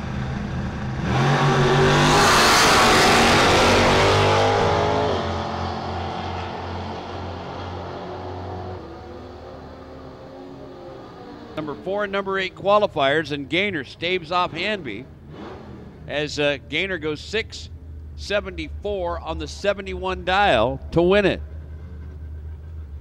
Here comes Jim Coughlin next, and Jason Biscay. Coughlin at the wheel of that little Ford Escort, the front wheel drive conversion race car with a 4-cylinder for power. And that big Mercury Comet of Jason Biscay. Man, that Comet seems like it's about twice the size of that. Not only in physical size, but in engine size as well. 145 cubic inch 4-cylinder versus 302 V8. Winner is Coughlin, running right on his dial. 760 on the 760. Jason Biscay's Comet, by comparison, was nowhere near his selected 853 dial at 861. So Coughlin advances to round 3, and that will set up That cool silver car. Like, that's a big car. Chevy Biscayne. Two-door sedan. Adam Bowdish behind the wheel. Bill Edgeworth will be his matchup with that Trans Am Pontiac.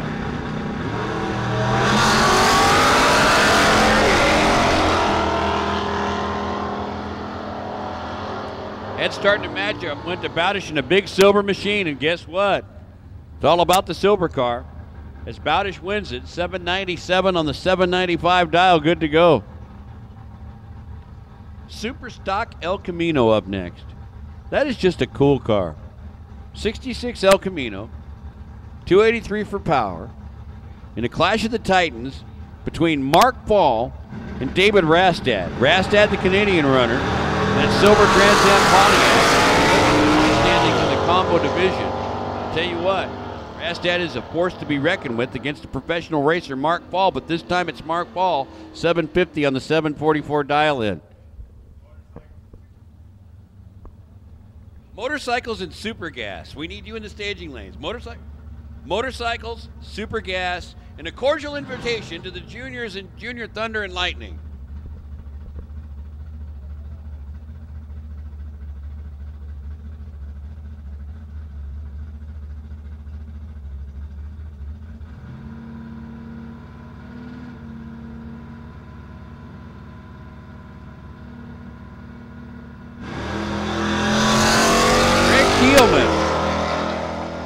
Gets a single. 750 dial, H-stock automatic, final car in the combo division. Check that out. 040 reaction time, 750 on the 750. Done and done. All right. Let's go to Super Street, shall we? We'll dial up the index in the Super Street division, and we'll show you that on the scoreboard. 6.90. Okay, that's the target number. You can't go quicker than that. If you do, as they say in baseball, you're out of here. I know you guys wanted me to do that, so I did it. Becky Lindsay and Terry Reed, your first matchup.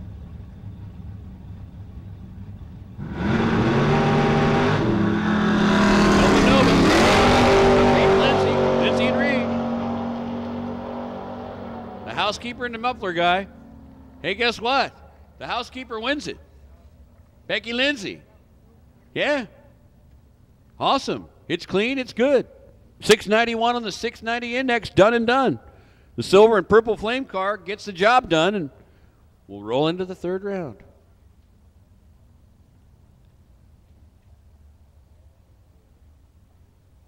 I'm just saying. It's a lot of fun. We're in the middle of Super Street. We're going to go to Super Comp. We're going to go to Motorcycle. We're going to have a lot of fun. We're going to keep on rolling on. And it looks like it'll be Ron Cross and Justin Sibley, I think. I mean, I should be wearing my glasses so I can see that far, because I'm old and everything.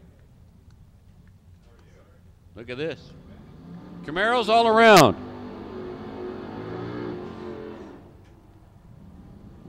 You know why this is a cool matchup? Check it out. For you Camaro historians, 67 Camaro was the only year that a wing window is available. Even to right now, the brand new Camaro. You can only get the wing window on a Camaro 1 year. You can tell which one's the 67 Camaro, huh? Just saying.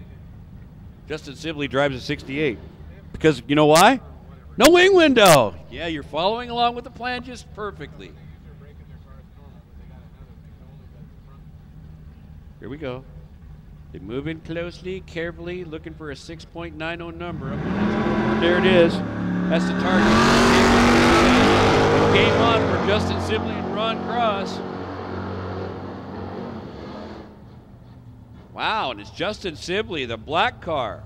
The 68 Camaro, 693, beats a quicker but losing 692. Justin Sibley won that one on the starting line. Closer to perfect. 023 versus an 044. Hey, let's just continue the Camaro game, shall we? You've been following along with the Camaro history. The car in the right lane is a 1968 Camaro because it doesn't have a wing window like a 67, right? Okay, so now the car in the near lane is a second generation Camaro built in 1970. And it's Steve Lowe and it's Brad Craig. Lowe at the wheel of that first generation car. And Brad Craig, a runner-up this round in the second generation car. 694 beats a 696. And guess what? The Canadian runner is good to go again.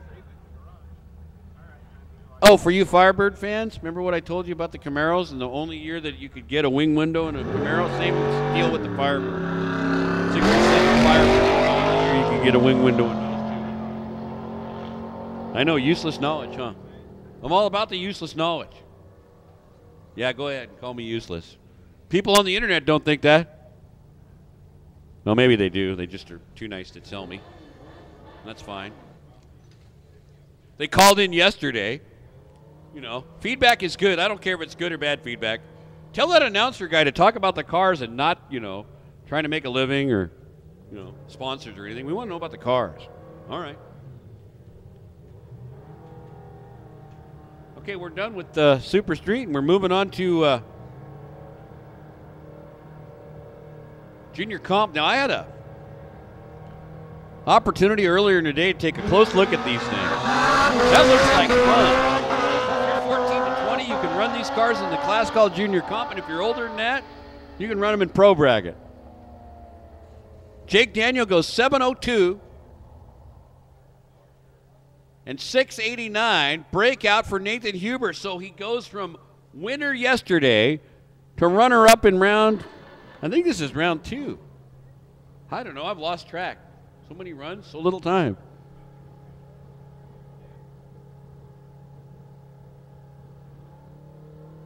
.690 index, Junior Comp.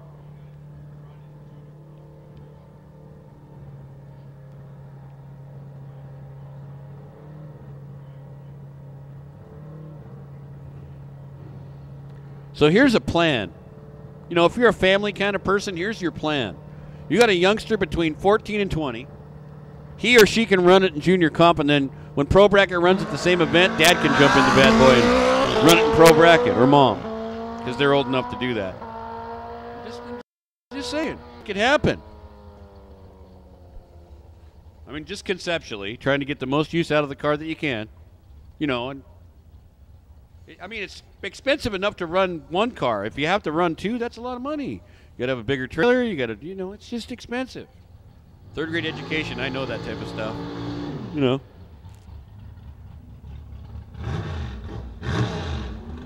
I'm able to figure that kind of stuff out. Don't ask me how. I didn't even require help on that one. That's pretty good. All right. Well, from Junior Comp, we go to Super Comp.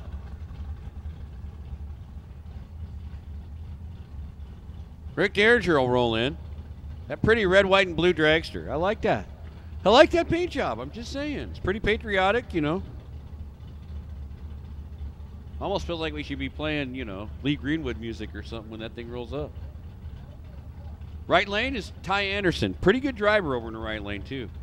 He finished in the top 5 in the divisional points for like 5 or 6 consecutive years.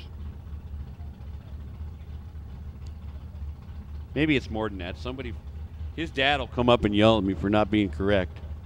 I'm just trying to say that, you know, he's a pretty good driver. That's what I'm trying to say.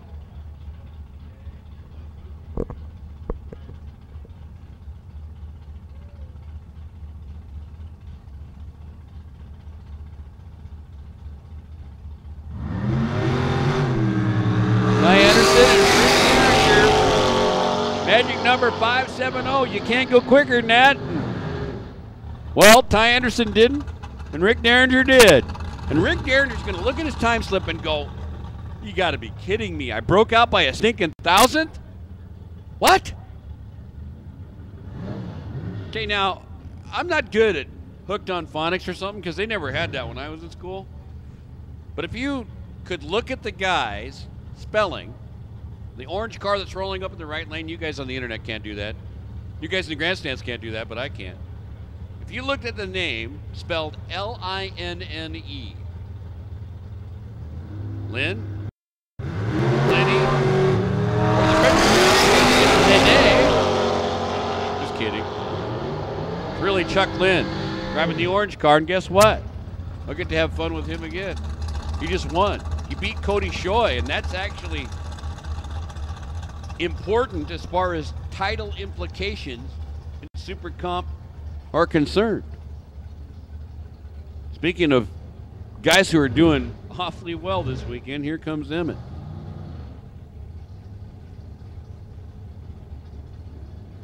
Here comes the Souza Brothers ride. Man, I love that Eugene Carbide saw car. That is just a sweet paint job. I like it. And I'm, originally I wasn't a big fan of the color green because, not that I'm superstitious, but someone once told me a long time ago that green cars very seldom win drag races. Top comp.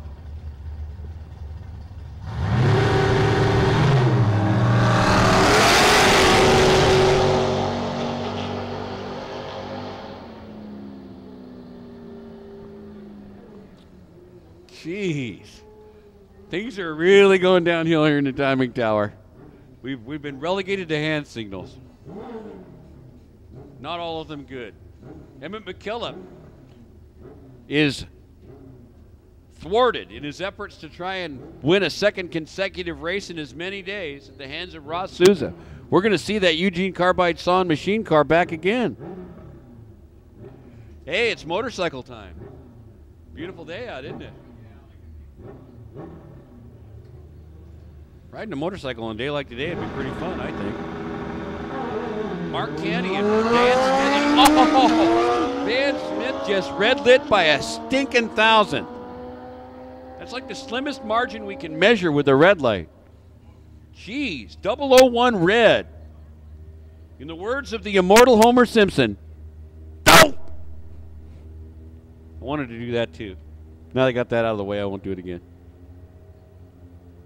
Still better than the hand signals by Jonathan Adams. Still not a winning theme for me, the hand signals.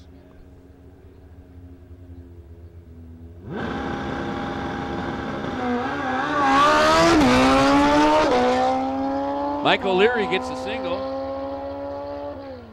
O'Leary goes 0-1-2. And 577 on the 72 dial on that single run. And just like that, the motorcycles are complete for this round. Which means, apparently, we're going to Super Gas. I don't really have a good English accent, but it would be pretty funny for me to do a full round of something using an English accent. I don't believe I could do it.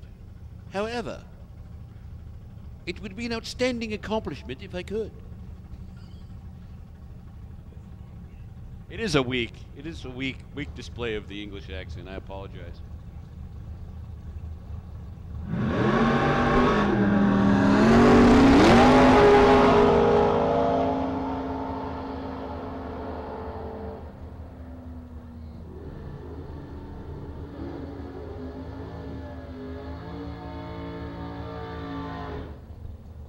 Look at Steve Laskowski, that Corvette, getting it done. 632 on the 630 dial.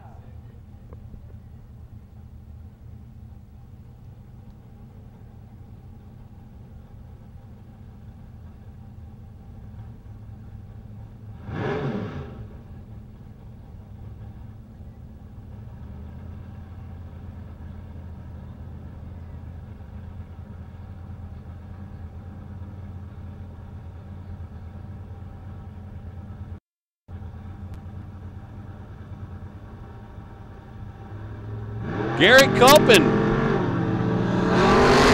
Aaron Wilcox driving that blue car like he stole it.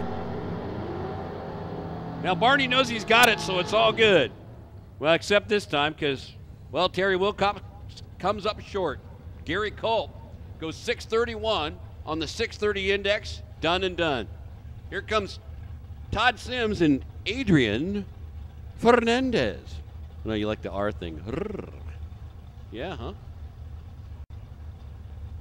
Top comp, we need you in the lanes, please. Top comp.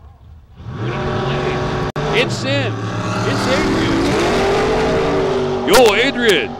You're the winner. Todd Sims red lit by a thou. Ouch. 1,000th red light. Ow. That's painful right there. Suppose I can throw the 50-50 ticket pricing away? I think we're done with that.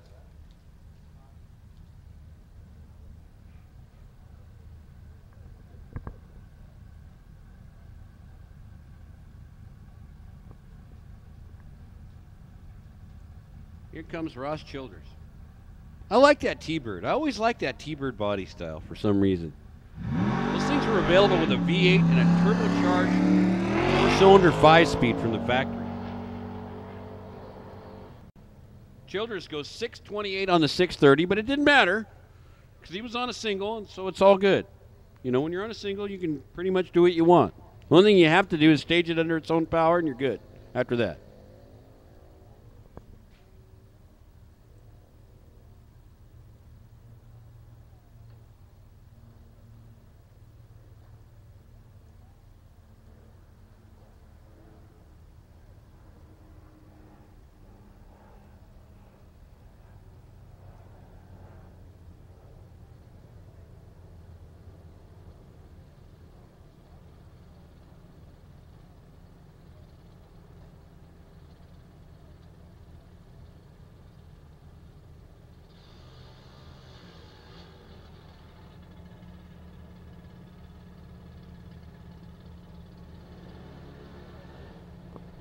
Hey, Junior Thunder and Junior Lightning rolling in. Never a bad thing. You know what I like doing? I like watching junior drag racing, and when I can, going down in the staging lanes before a round, especially during qualifying. That's the best time to go down in the junior lanes and visit with the kids. Because it's a timed run. They're not under any kind of pressure. During eliminations, I try to not do that because, well, they got a lot to concentrate on. They got to figure out their dial in. Got to make sure they got, you know, everything set as far as the mechanical. Megan Molinari and Sean Callahan go at it. Sean dialed 948. Megan Molinari 901, and Megan gets the job done here. 909 for her on the 901 dial. Good to go. She had a slight reaction time advantage. 054 to Sean Callahan's 057. But Megan puts it all together. That makes Shane and the rest of the Molinari clan pretty darn happy. You know, looking at the Junior Thunder point standings, here comes a young man who has been to the winner's circle in National Open Series competition. I'm talking about the car rolling up here in the right-hand lane. That would be Brooks Ellingson.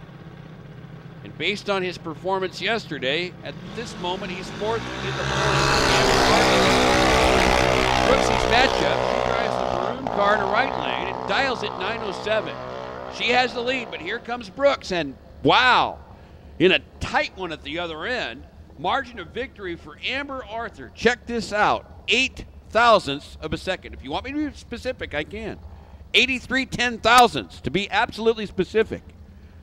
Takes the average person 2/100ths of a second to blink. So 83 10,000ths of a second is like a photo finish in horse racing. Close. That's what I'm trying to say. You're going to ask me how close, like how many inches and all that stuff. What do you think? I got a camera down there? Killing me.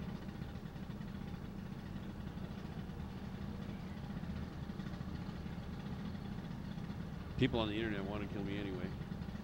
They phone in requests and everything. Try to enter the 50-50. You can try anything on the internet. Emily Lewis and Daniel Short. I met Daniel today, this morning. He was in the right lane. But unfortunately, Daniel doesn't win this round. Emily Lewis gets it done. 11:55 on the 11:37 dial for M. She will advance. Now, I don't know about you, but if you take a look at the car rolling up here in the left-hand lane, I love the paint job on the Dietrich family ride. Then again, looking good in everything. If you can drive, it don't matter what your car looks like, right?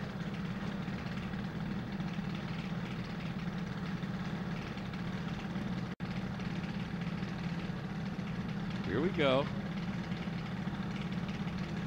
Tyson Lowe is your points leader. Tyler Dietrich pulls off the upset of the round. Well, actually, Tyson Lowe did that to himself. He red lit in the right lane. 024 red light. 1137 on the 29 dial. So Tyler Dietrich will advance, and the points leader is gone.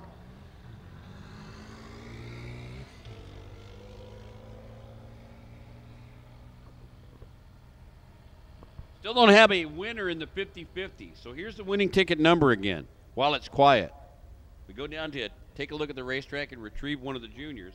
Here's the 50-50 ticket number.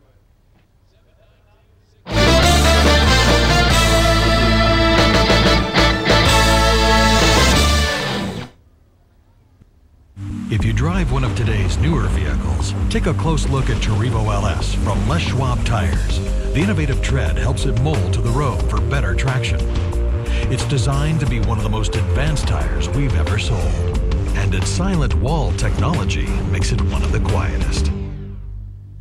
Safety, comfort, performance, and our money-back ride guarantee. Tarivo LS, made especially for you, exclusively from Les Schwab.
Far lane, the little Mustang, 916, the dial in for the Ford.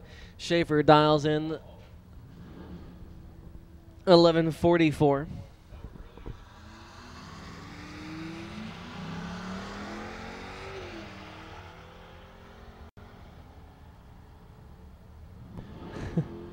Schaefer, double breakout, not that it matters. Dave Wilson with the early red light. So Schaefer comes back. The car runs a 43 with an 8 on the 44.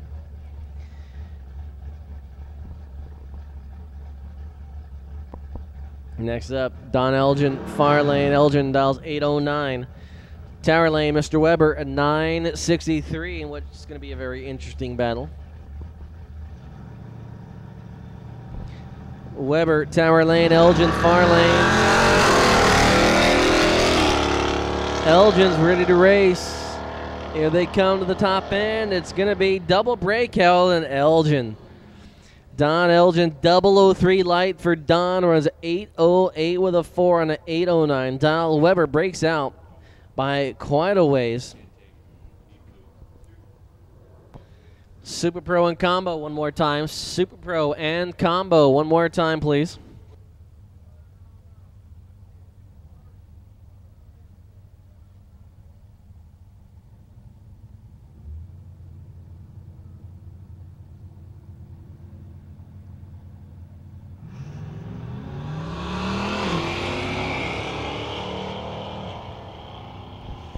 Ken Green, Tower Lane, last night's winner, taking on Gary Howe Jr., and it's going to be Gary Howe getting the win. So Ken Green's win streak is finally snapped. Your winner this round, Gary Howe Jr., moving on to round number 3, or round number 4, actually, as we're in round 3. Once again, Super Pro and Combo to the lanes, please. Super Pro and Combo to the lanes, please. Oh, let's go ahead and make first call for Super Street as well. Super Street, first call as well. A couple of PIR regulars now. Charlie Schiffman in the far lane. Schiffman dial 643. Tower lane 692, the dial in for Ray Rippey in the smoker. Two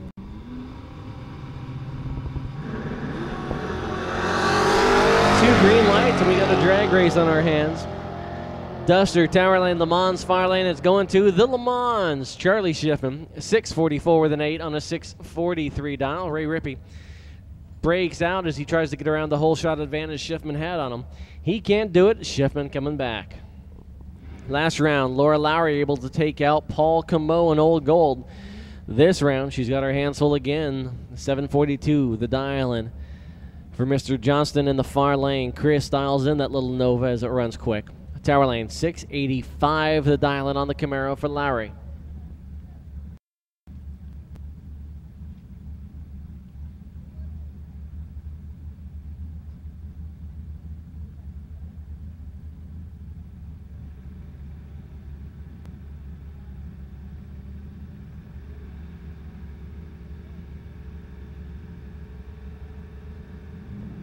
Laura, Tower lane, Chris Johnston, far lane.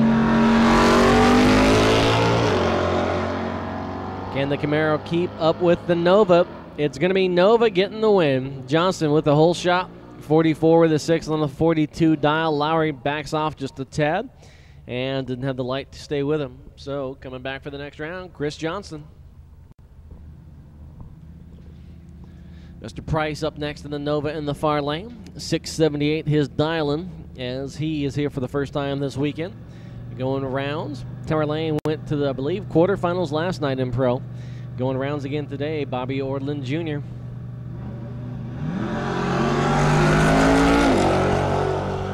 Orland heads off. Tony Price going to try and track him down. It's going to be Price on the double breakout.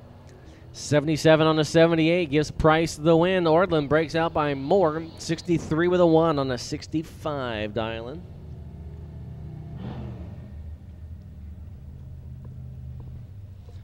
Next up, another couple of PIR guys.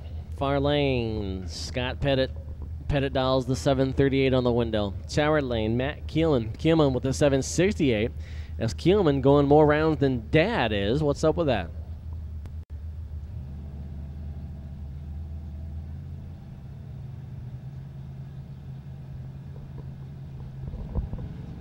Pettit leaves first. Keelman leaving first. Pettit's going to try and track him down in the Skylark. Good drag race off the tree. Top end, it calculates to a win for Pettit.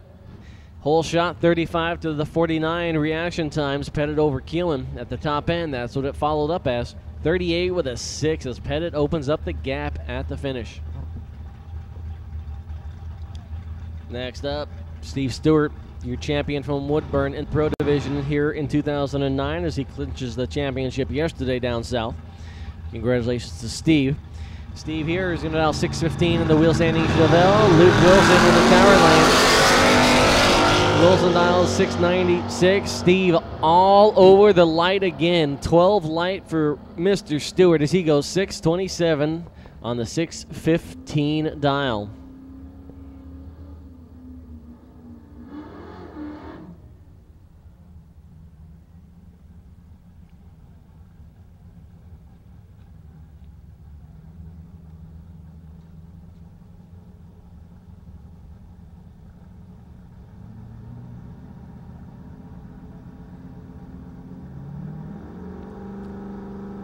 Andy Harris, far lane, 729 for Harris as he heads down track in his 68 GTX. Harris looking forward to run at the race again. 724, 95 miles per hour for Andy Harris.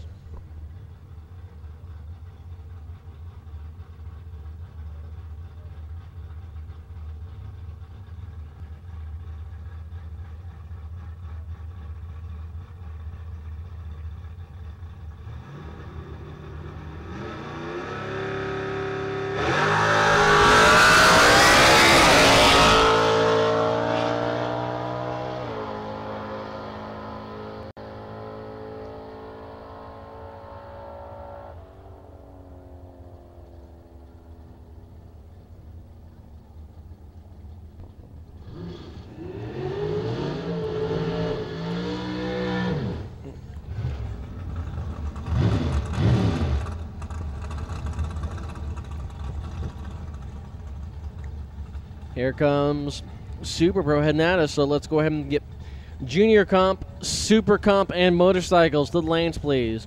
Super Street should already be there. Combo should already be there. Junior Comp, Super Comp, and motorcycles to the lanes, please.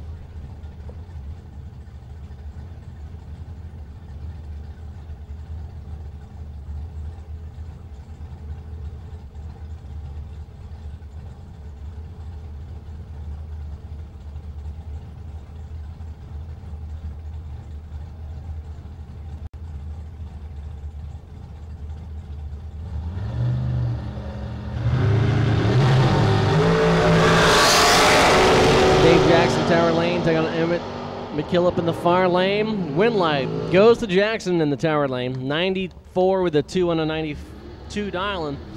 Nice 15 light for Jackson, good enough to give him the win.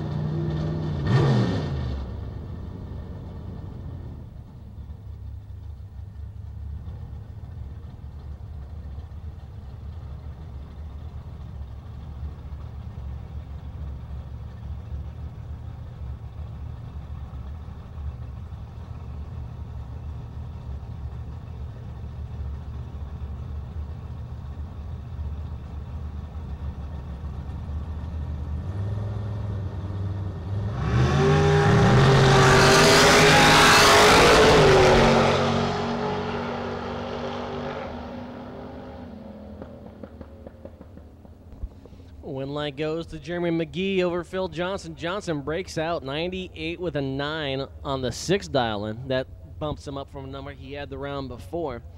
Doesn't matter, still would have been a breakout as McGee had the whole shot, 19 light. McGee 71 with a 9 on the 70 dial. So the dragster coming back for the next round here in Super Pro.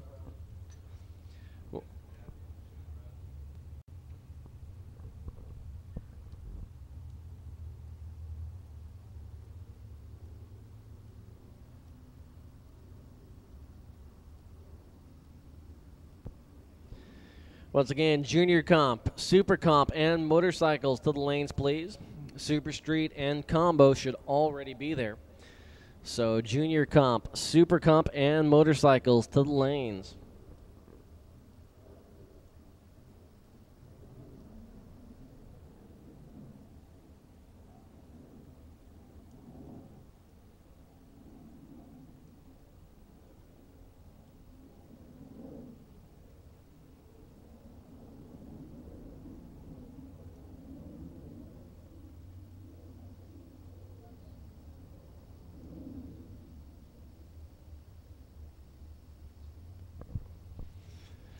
So we continue on with Super Pro Mike Nicholson. Will be up in the tower lane. Nicholson taking on Mr. Nero in the Comcast dragster.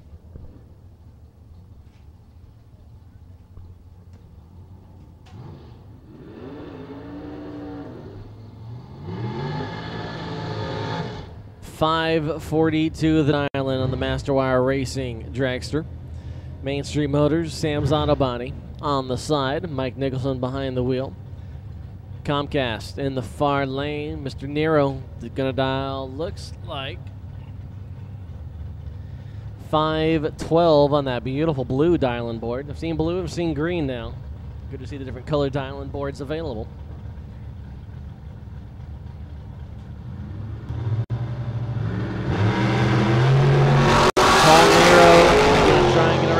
Nicholson 42, Nero dials a 12. It's gonna be Nero. Nicholson 41 with a 7 on a 42 dial-in. He needed all of that as Nero had the whole shot, but slows down to a 13 with a 9 on the 12 dial. So Paul Nero back to the next round. Next up, Dowers in the tower lane, 605 on the wheel standing Camaro. Far lane, the other half of the Nicholson family. This is Nick Nicholson. Nicholson dials 540.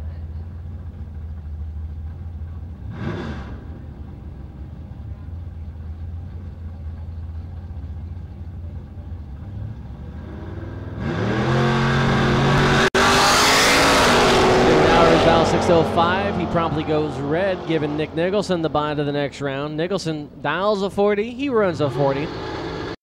With the 5, so half the Nicholson clan goes out, the other half stays in.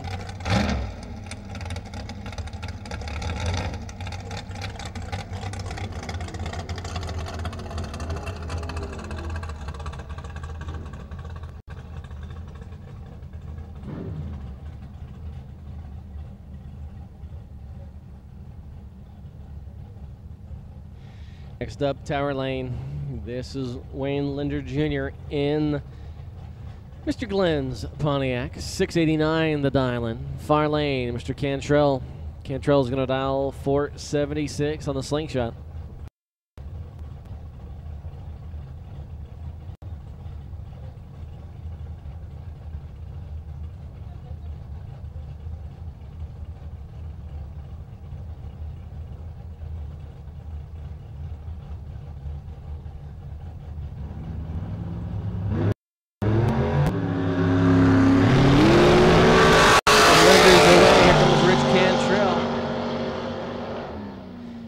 Cantrell with the breakout, 75 with a 5 on a 76.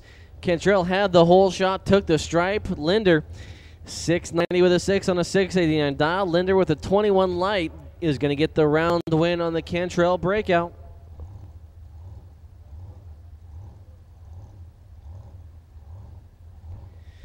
As I'm guessing Laskowski's coming up, and I'm going to get Gainers coming up as both the misses are standing down there patiently. Both Julie and Shannon standing by.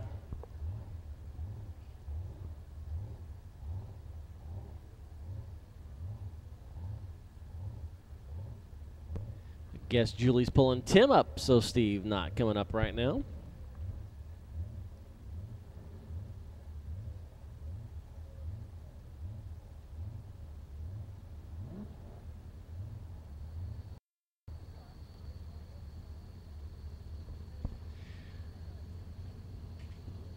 Once again, we need junior comp, super comp, and motorcycles to the lanes, please.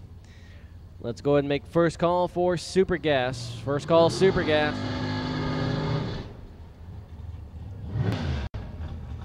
Once again, first call, Super Gas to the lanes.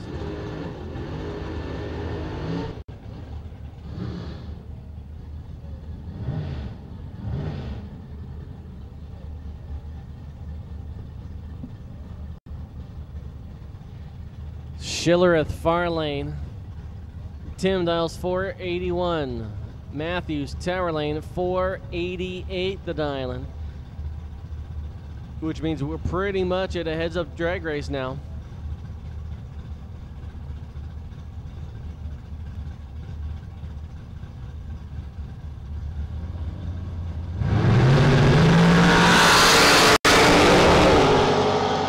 Matthews. Tower Lane going to try and hold off Schillerith. Schillerith with the breakout. Tower Lane, Matthews coming back. Matthews, 89 with a 5 on an 88. Tim took the stripe, 80 with a 1 on an 81 dial. Matthews had the hole shot. Tim breaks out, trying to get around him. That concludes Super Pro round 3. We move into combo class up next. Tommy Gaynor took care of the company yesterday. 675 the dial-in on the Volt Edge Camaro.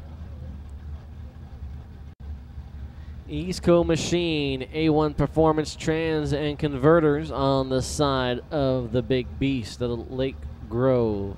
Chevron, also one of the sponsors. P stock automatic car.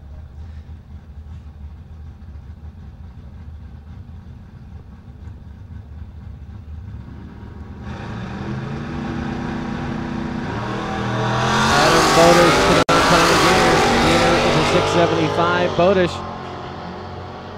Bodish with the perfect light. Double breakout. Adam, perfect light, runs a 95 with a 3 on a 98. Gaynor, little off the light, runs a 90 or 69 with a 4 on the 75. So Adam Bodish moves on. Next up, Greg Keelman, Tower Lane, as Matt looks on.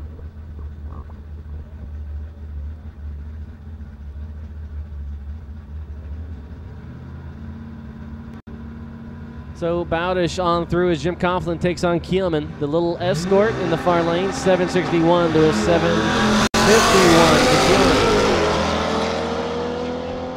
Keelman. Matt, it's not looking good, Matt.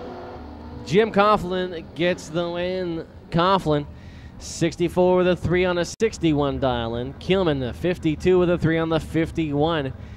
Keelman, not his best light of the weekend as Coughlin cuts a decent light and makes it stick at the top end. And Mr. Fowl. Mark Fowl through in the Tacoma Racer, the 66 El Camino. Perfect light, Mark Fall, perfect across the board on reaction time at 6. I'll make that a 744 with a 2 on a 740 dial with another perfect light. Second perfect light of this round here in combo.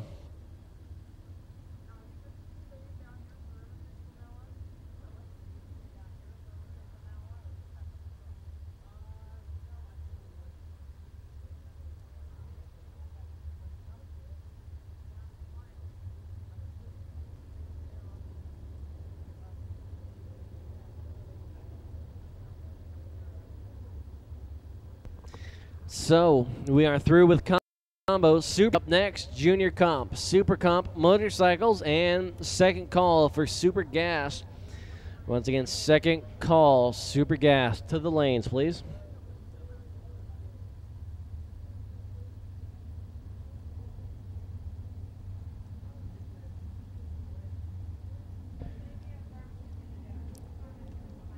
Team members, Team PIR members, we're still looking for barbecues for the Friday night team dinner. Once again, Team PIR members still looking for barbecues for the team race next weekend. Come on up and see Letty and get signed up. We need your help.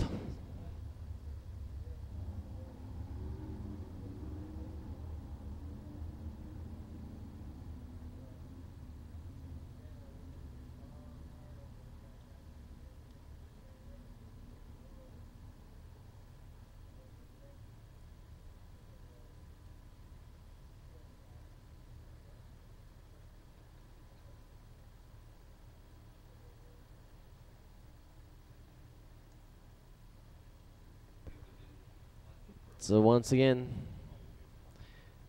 first ball for the junior.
Back to live action here on the web, PortlandRaceway.com. Welcome if you're watching us at home. We are now in the Super Comp round 3 eliminations. Chuck Line, Tower Lane gets the win light as Ty Anderson goes way red. Line, 71 with an 8 over the 70. I need Jim Glenn to the lanes, please. Jim Glenn, and probably your car to the lanes right now, Jim. Next up, the Eugene Carbide Saw and Machine dragster in the far lane. Ross Souza dials the 770 for the class.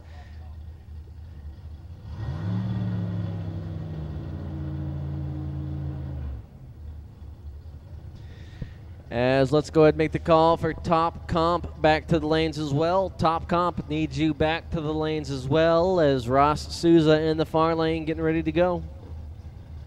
So Junior Thunder and Lightning have been called. Top Comp called as well.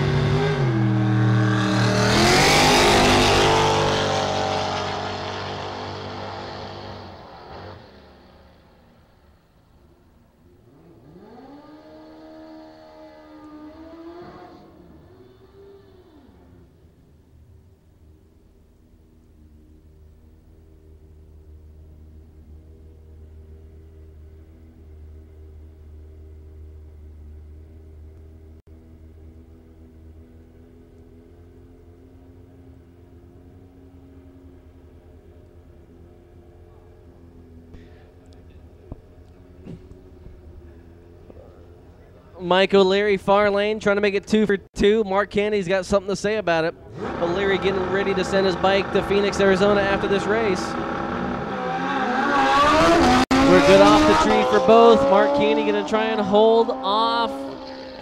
Nope, Mike O'Leary back-to-back Wallies on the last weekend he owns the bike. Not a bad way to say goodbye to the bike, as that is the last pass. I think I got a tear. Last pass for Mike on the bike. I asked him, said, well, if you win today, that's 2 Wallies in the same weekend. Are you going to maybe change your mind and send the check back? He says, no, I'm going to let it go. So Michael Larry, back-to-back Wallies on Saturday and Sunday, as now the bike heads to its new owner in Phoenix, Arizona. Not a bad little sales trick. Hey, the bike will run Wallies all week long. Ross Childers, Tower Lane, far lane, Steve Laskowski.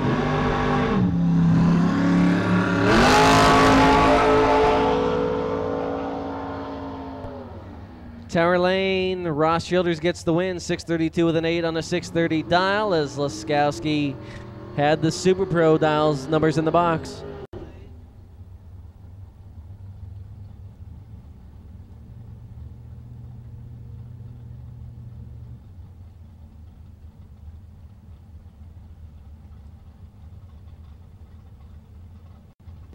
So Childers moving on.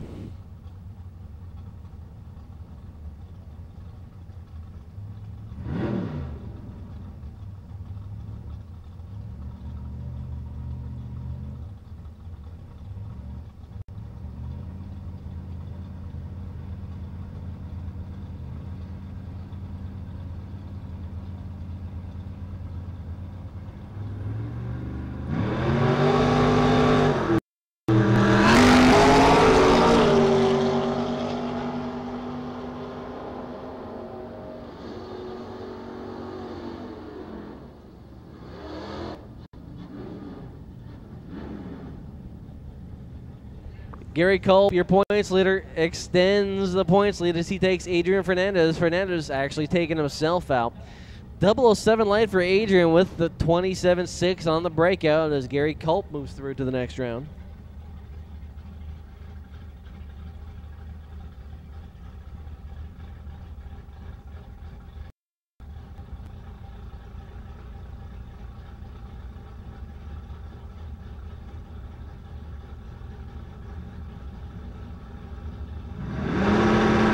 Steve Lowe, far lane, Sibley, Tower Lane. Sibley going to try and hold off Lowe at the top end. He's able to do so. Justin Sibley, 692 with a 1 on a 690 dial. Justin with the 10 light. Lowe, a little quicker, but on the whole shot 46 thousandths of a second, your margin of victory.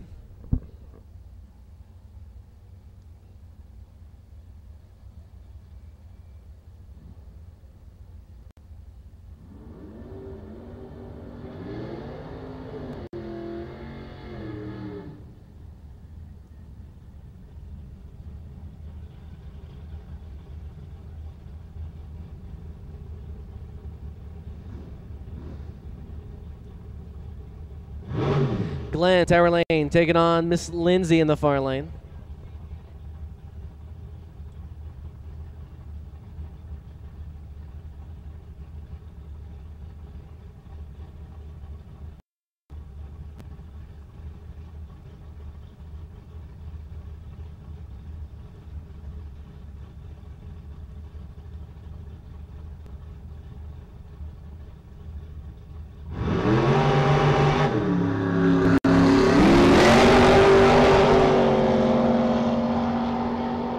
As the Dark Knight, he just goes rounds when he remembers to turn off the delay box. 002 for Glenn, runs a 91 with a 6 on a 90 dial, able to get the win. Jim Glenn, the Dark Knight, on to the next round.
Jim Glenn winner as we move into Junior Thunder now.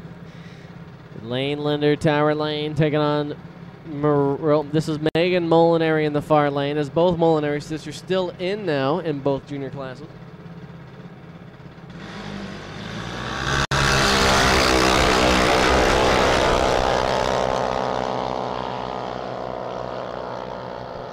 The top comp to the lanes as Megan with the red light. That gives Lane Linder the win at the top end. Once again, top comp to the lanes, please. Top comp to the lanes.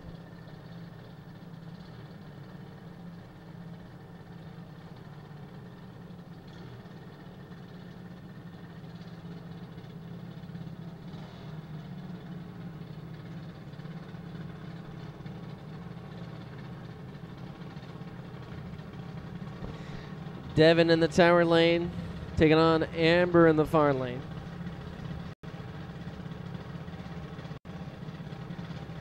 Amber dials 923. Devin's going to dial 905 in the Tower Lane. Lake Taps Washington against Bonnie Lake Washington. Right now, Amber Arthur going to try and hold off Lewis at the top end. She does so, but she breaks out by a ways. Tower Lane, Devin Lewis 907 with a 9 on a 905 dial. Amber had the whole shot and had the stripe, but the breakout and she's done.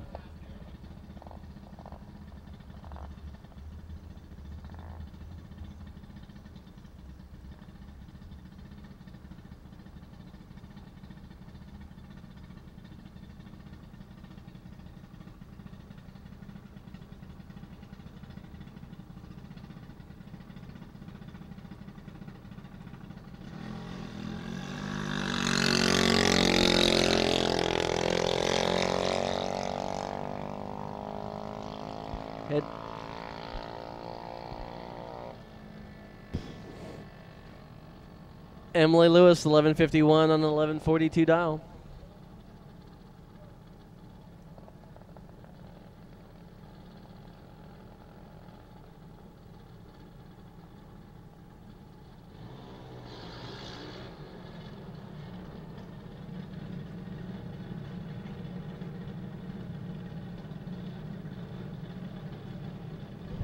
Move into Lightning. Charlie Dietrich, far lane. Charlie dials 807. Tower lane, Marissa Malecki. Malecki dials 798 here in Lightning.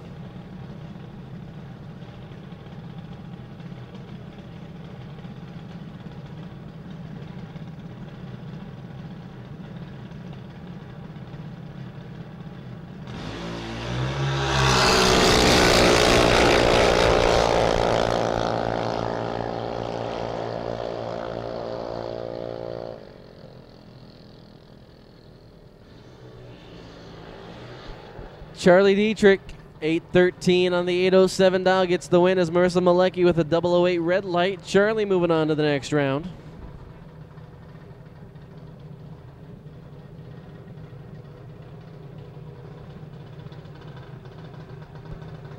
Once again, top comp should be in the lanes. Top comp to the lanes, please. Let's go ahead and call sportsmen back. Need sportsman racers to the lanes. Anybody left in sportsman class to the lanes, please. Forrest Schiffman, far lane. Tower lane, Molly Doherty. Doherty dials 804. Forrest dials 793. Molly goes red. Forrest Schiffman gets the win light. 64 light for Forrest. Runs a 93 with a 1 on a 93 dial.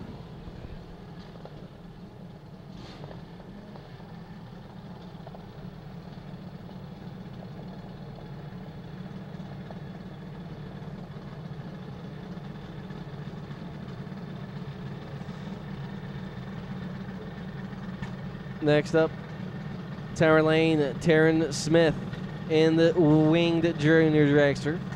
Taryn taking on far lane, Shannon O'Leary. O'Leary in the silver and blue and black.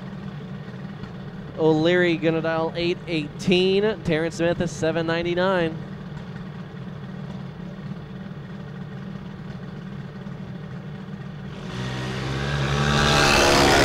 Lights go green. O'Leary to Ridgefield, Washington, taking on the Puyallup racer. It's going to be far lane getting the win. Shannon O'Leary, 819 with an 8 and an 818 dial is Dad. Two-time Wally winner in the far lane.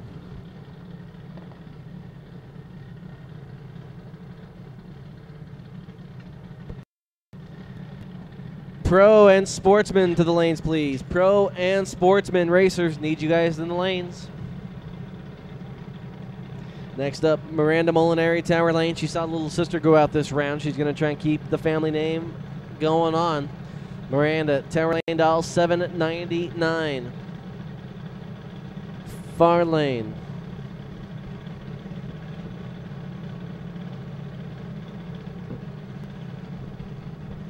Tanner Ellingson, excuse me. Tanner Ellingson in the far lane. Miranda goes red. So both Miranda sisters red in round number 3, maybe?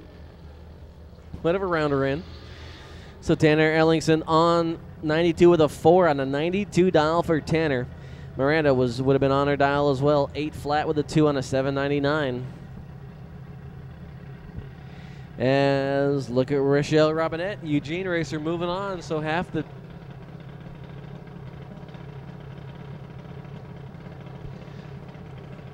So Rochelle Robinette moving through.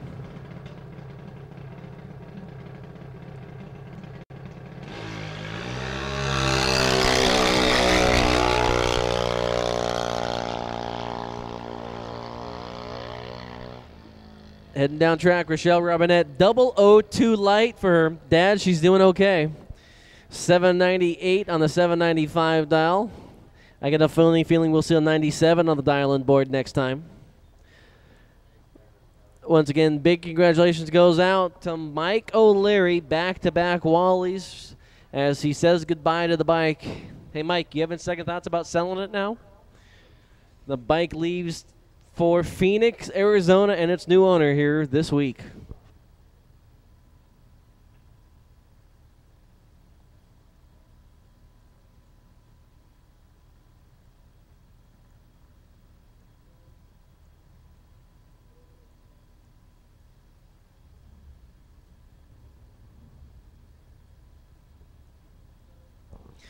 So the familiar thunder of Top Comp coming up next.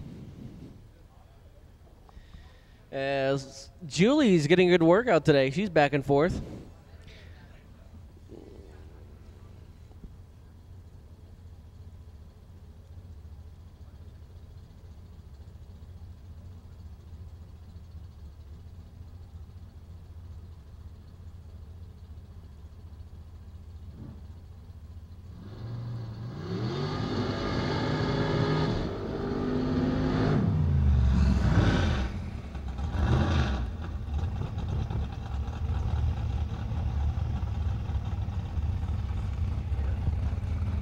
Christina Hill. Christina Hill, please come to the second floor of the tower. Christina Hill, second floor of the tower.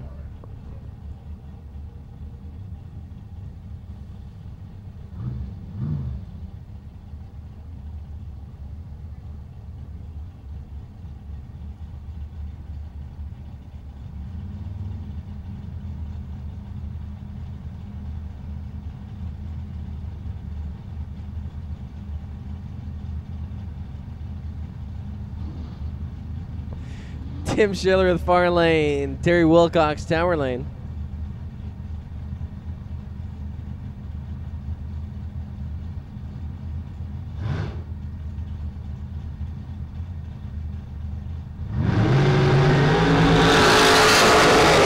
Schillerith against Wilcox. I got a funny feeling it's going to be a yellow dragster in the tower lane. Wilcox 504 on the 503. 19 light puts Wilcox through to the next round. Tim Schillerith, adios.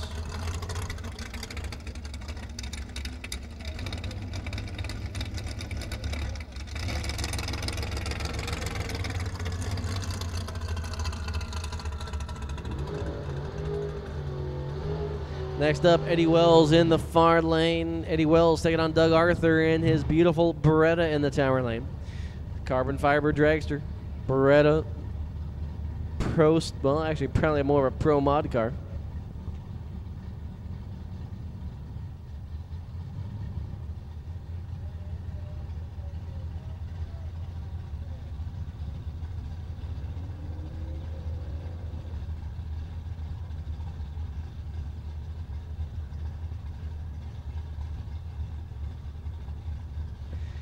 So Wilcox tower lane, or excuse me, Arthur tower lane, Wells far lane.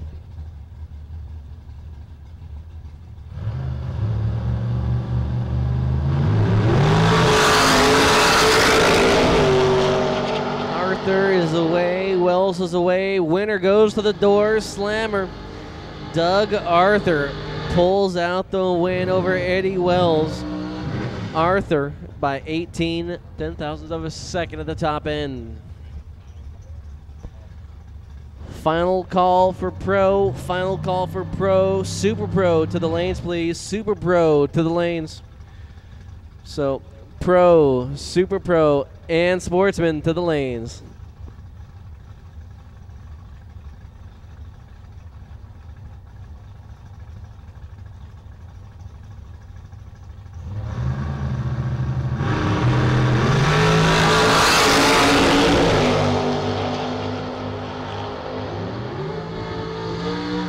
Andy Morris tower lane, Randy Johnson far lane as Andy Morris gets the win. Hole shot for Andy, 14 light rhythm, 69 with a 9 on his 66 dial to get the win. By 17th thou on the top end, Johnson going home. We're 1-1, one door slammer, one rail. Now who's going to uneven the odds? Slammer tower lane, Lloyd dials 511.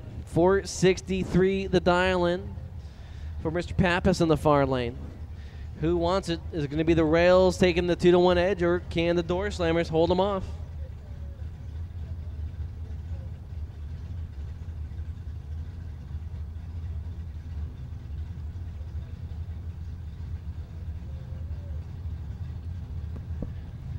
Lloyd Flatum, tower lane. Jim Pappas, far lane.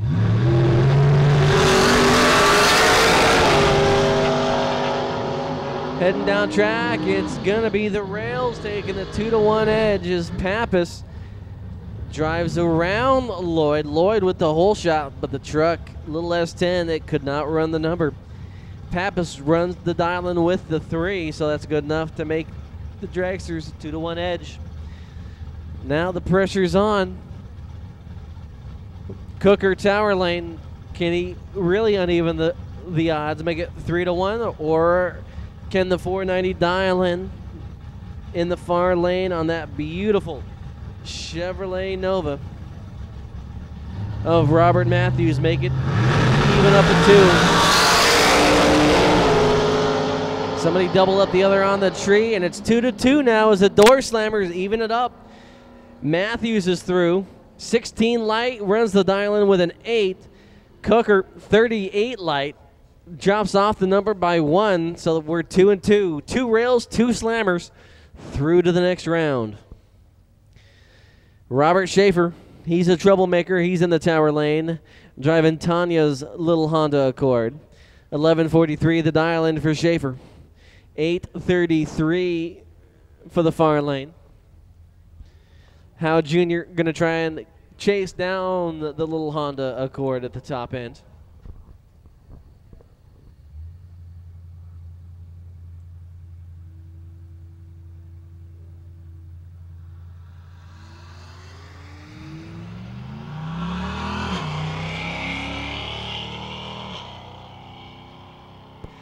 Schaefer in the Accord gets the win light. 28 light for Schaefer. He holds off Howe at the top end. 44 on the 43 dial.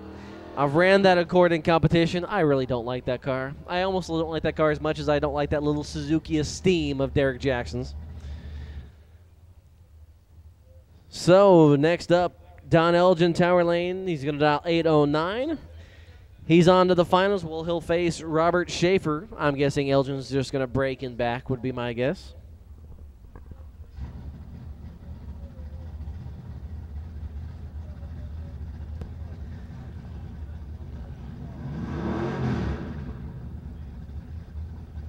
Pro and Super Pro should be in the lanes. Pro and Super Pro should be in the lanes. First call combo. First call combo. Pro and Super Pro should already be there. I need combo to the lanes, please. Combo to the lanes.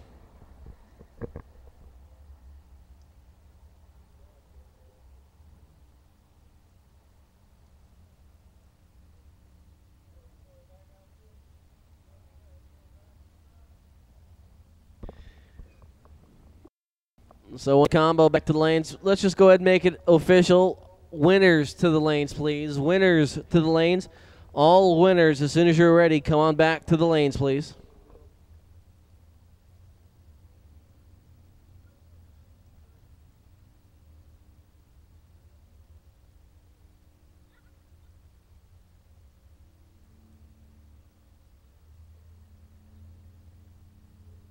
So once again, all winners back to the lanes, please. All winners back to the lanes, please.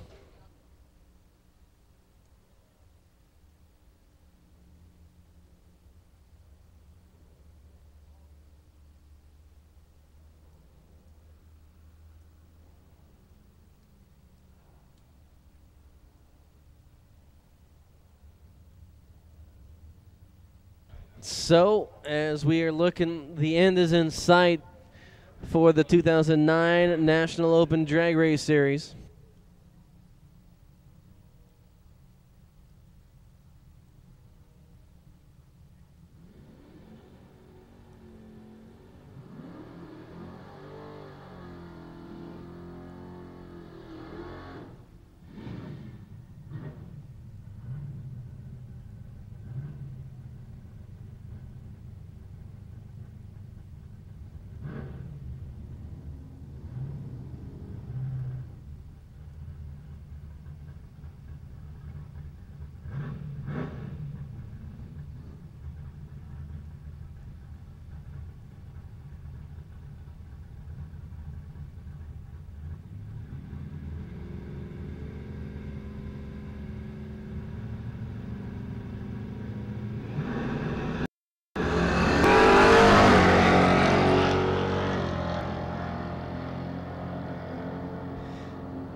Red light for Chris Johnson. Charlie Schiffman going to try and make it a happy birthday for the wife as he moves on to the next round.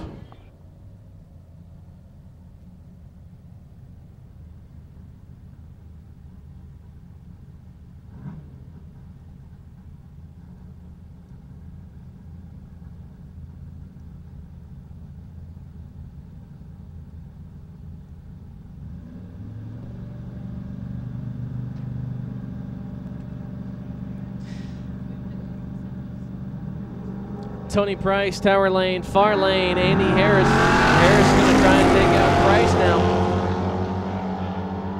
Smile, Frank, because Harris just got the round win.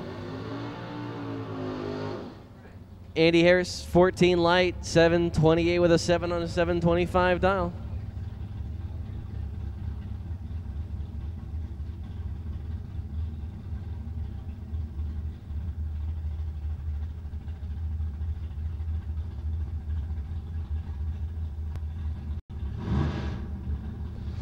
Steve Stewart, tower lane, 615 the dial-in. This could be a potential Race of Champions matchup next weekend of the Division 6 Finals.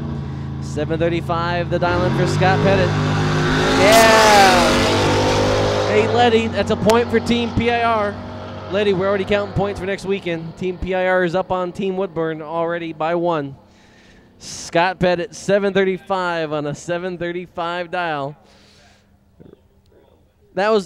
That was already the first round of Race of Champions next weekend, so Steve Stewart already out before the race begins.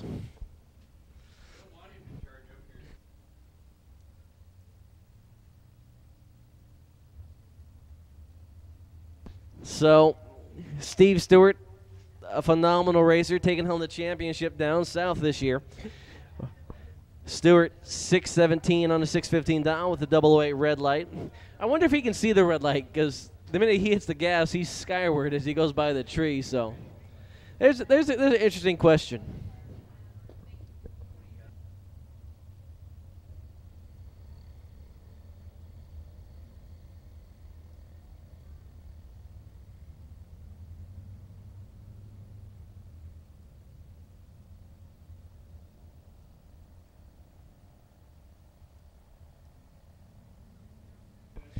All winners back to the lanes. Paul Nero, back to the lanes, please. All winners to the lanes.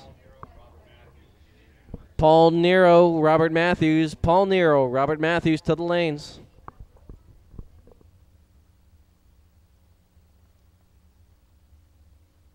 So looking for all winners.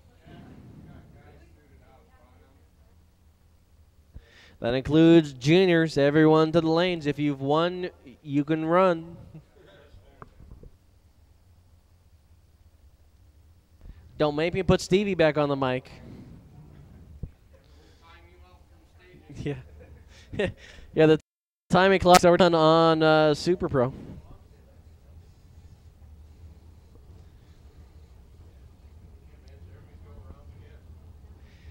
Mr. McGee having a pretty good weekend thus far. He'd like to end it with a Wally win this afternoon. McGee, tower lane.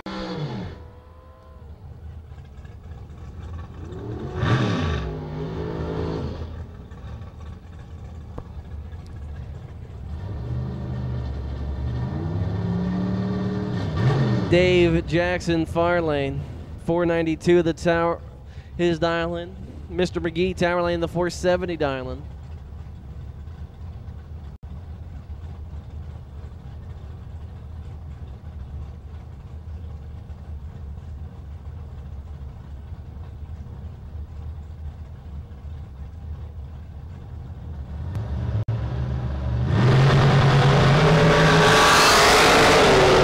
McGee, tower lane, Jackson, far lane. Winner comes on, it is Jackson. McGee, 17, Jackson, 18 off the tree. McGee's car slows down as Jackson takes the win. 492 with an 8 on a 492 dial-in. Next up, far lane, Mr. Perfect, Nick Nicholson. Nicholson dials 540, tower lane. Don't be mistaken, it's not Jim Glenn. Jim Glenn watching Wayne Linder Jr. run the car. As there goes my truck and trailer. Final call, Mr. Matthews. Final call, Robert Matthews to the lane.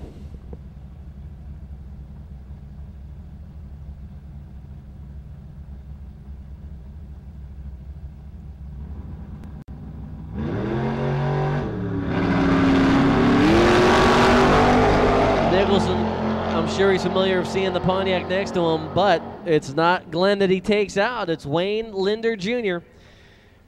Bye-bye, Jim. Go get back in the car now. Dark Knight still got a couple rounds left in him, I know. We'll see Glenn in the I have no doubt. I have confidence. Nick Nicholson for the 1 with a 6 on the 40 dial. Nice 11 light. Hole shot for Nicholson out the hole. Not bad. Taking home the 50-50 already. So let's see if he can add a Wally to it.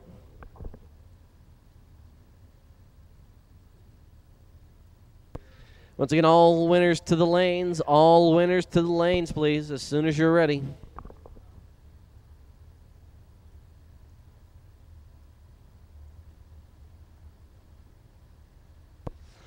We know there's a lot of you running more than one class. If you have chosen to run more than one class, you need to keep up with the program, not the program slowing down to wait up for you. If you chose to run 2 classes, it's up to you to keep up. If your class is running and you don't make the call, sorry to say, that's a competition break. Your competition will move on and you will not.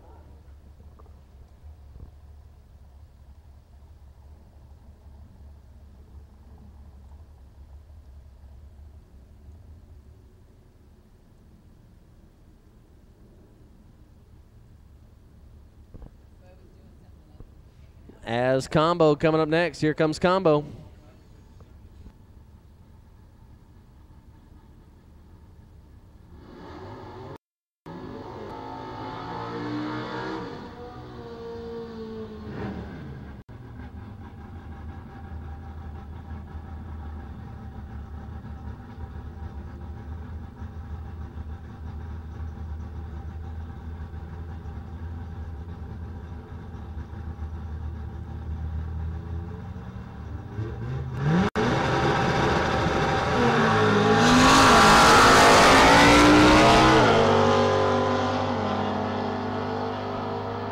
'96 Escort breaks out. Jim Coughlin out here in round number 3 or 4 as Mark Fowle's going to move on.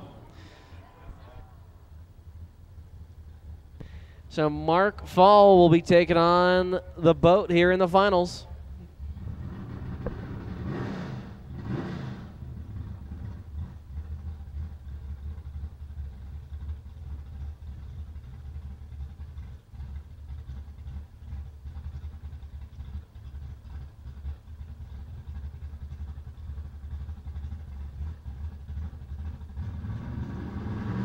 Adam Bowdish, Tower Lane will be taking on the finals in Combo. So it's 2 new cars in the final.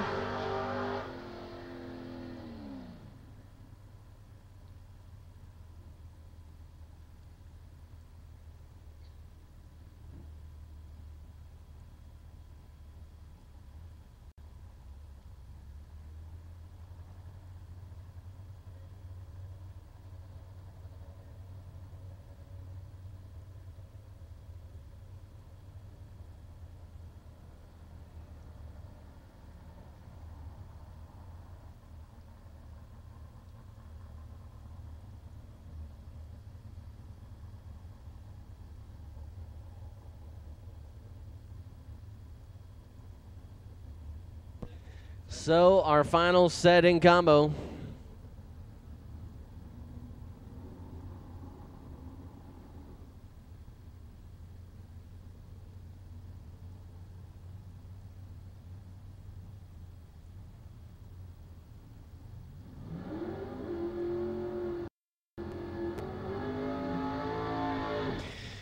So I believe this is the final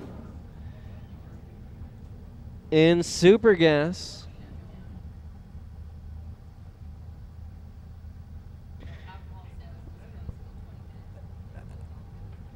Alcohol sales closing in 20 minutes.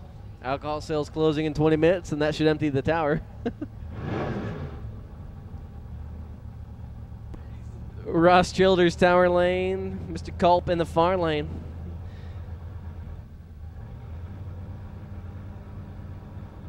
Final in Super Gas.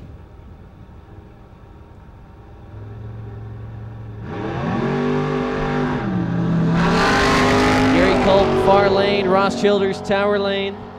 It's going to be a Mopar. Childers cannot get around the hole shot.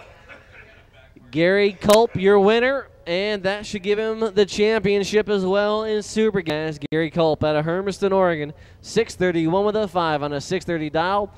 003 light to take the win and the championship in Super Gas. Concessions will be closing at 5 p.m. So once again, concessions will be closing at 5 p.m. Beer sales closing in 15 minutes. Last call for alcohol.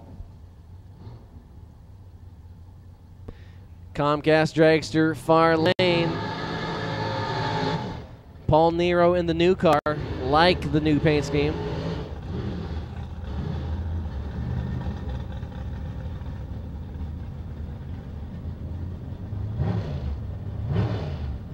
As we move into, I believe, Top Comp, or is it Super Pro?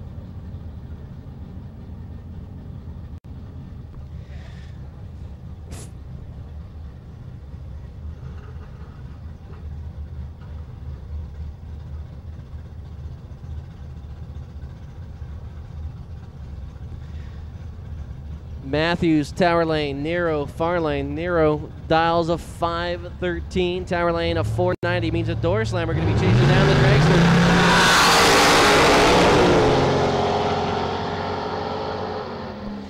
As Robert Matthews gets the win, 91 with a 6 on a 90 dial. 18 light puts the tree on Nero. And going to the next round, Robert Matthews.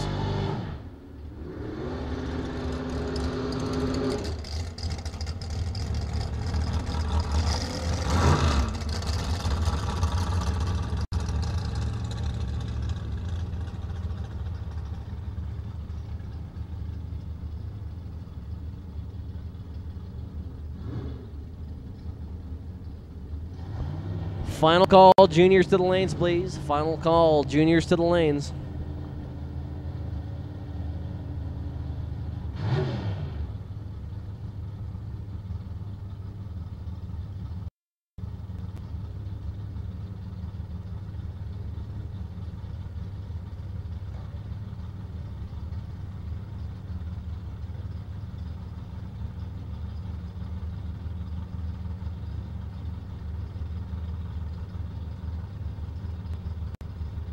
All right, the Eugene Carbide Song Machine Dragster, Ross Souza, far lane, Chuck Line, Tower Lane, as we are in to Super Comp.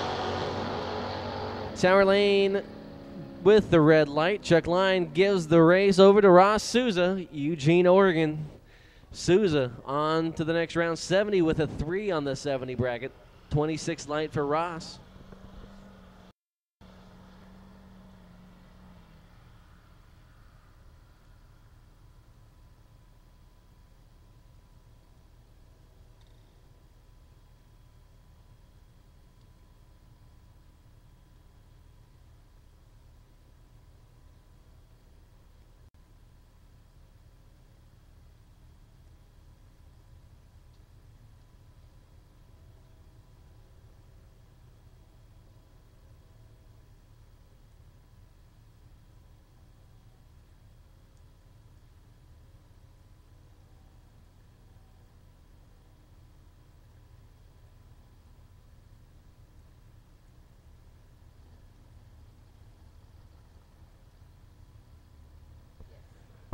So your final in Super Comp goes to Ross Souza out of Eugene, Oregon.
Devin Lewis, Tower Lane. Lewis dials 906. Linder dials 910. Winner is going to be from Lake Tapps, Washington. 907 with a 9 on a 906 dial. Your winner, Devin Lewis, here in round whatever we are.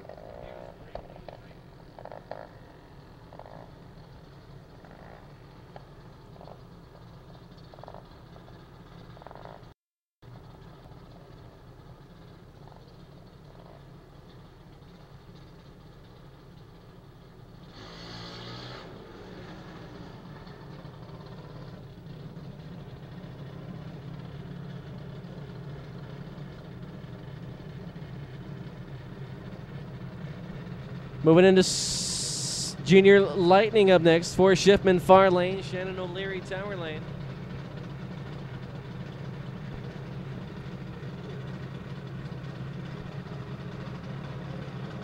Brianna Lindsay, back to your trailer immediately. Brianna Lindsay, back to your trailer immediately. Top comp to the lanes, please. Top comp to the lanes.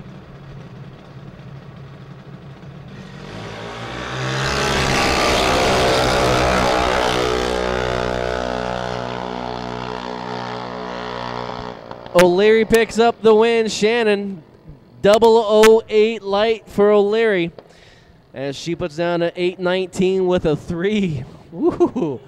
That's a nice 12 package, or make that 11 package for Shannon. 19 with a 3 on the 19 dial. Well, it's the O'Leary family trying to sweep everything they can this weekend.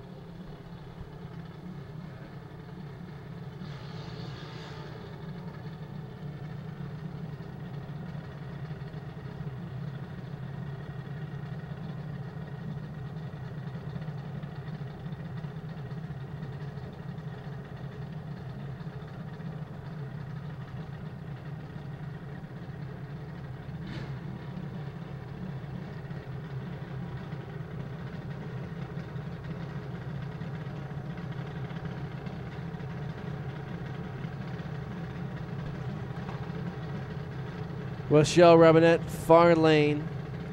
From Eugene, Oregon, Rochelle going rounds, having some good lights today. Tower lane. Tanner Ellingson. Ellingson dial 793. Robinette.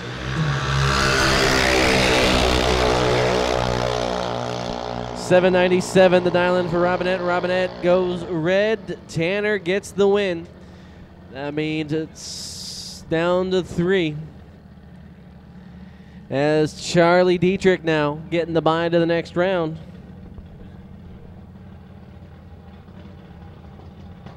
$18.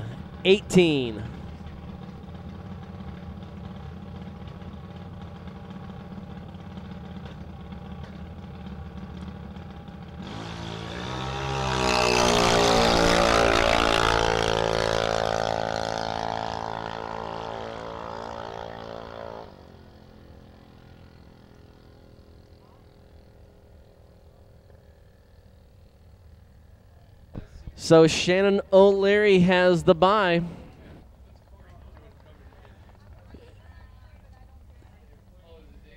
Shannon O'Leary with the bye into the finals. That means it could be O'Leary's taking home Wally's in both events.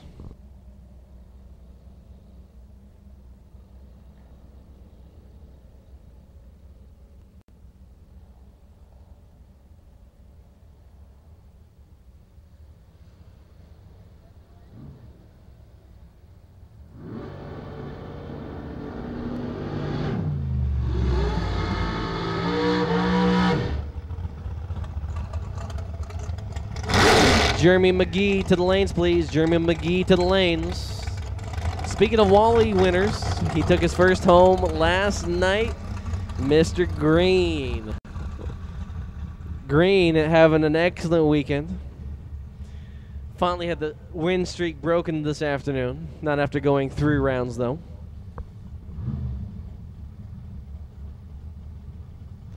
As Stevie Wong coming back on the mic.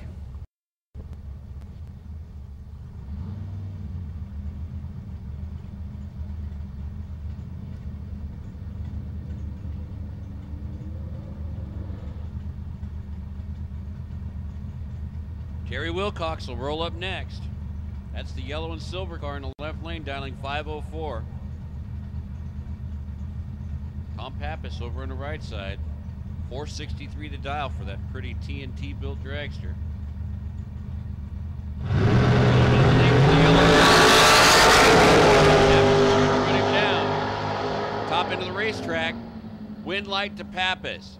012 and 463 on the 463. Jimmy gets it done against Terry Wilcox, who had the better reaction time initially, but was not close to the 504 dial he selected. Ran 506 instead. So that'll send forward Doug Arthur in the Chevy Beretta. Alongside Andy Morris. And Doug Arthur just rolls right up there. Dials the full body 498.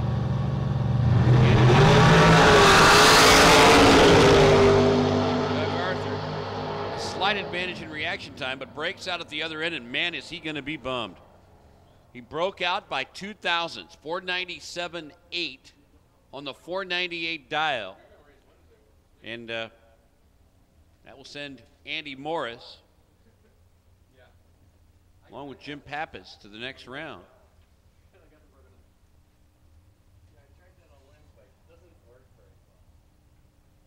Now the semifinals in top comp are set. It'll be Rob Matthews, Jim Pappas, and Andy Morris.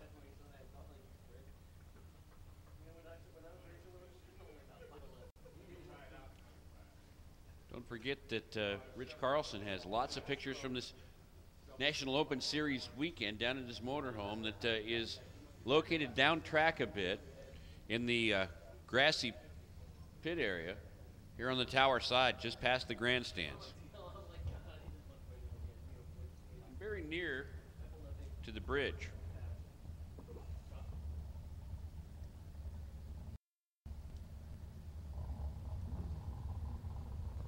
We go from top comp to the Sportsman Arena. And it sets up a Mopar and Buick situation. Big GTX with the 440 under the hood. Rolls up and dials 725.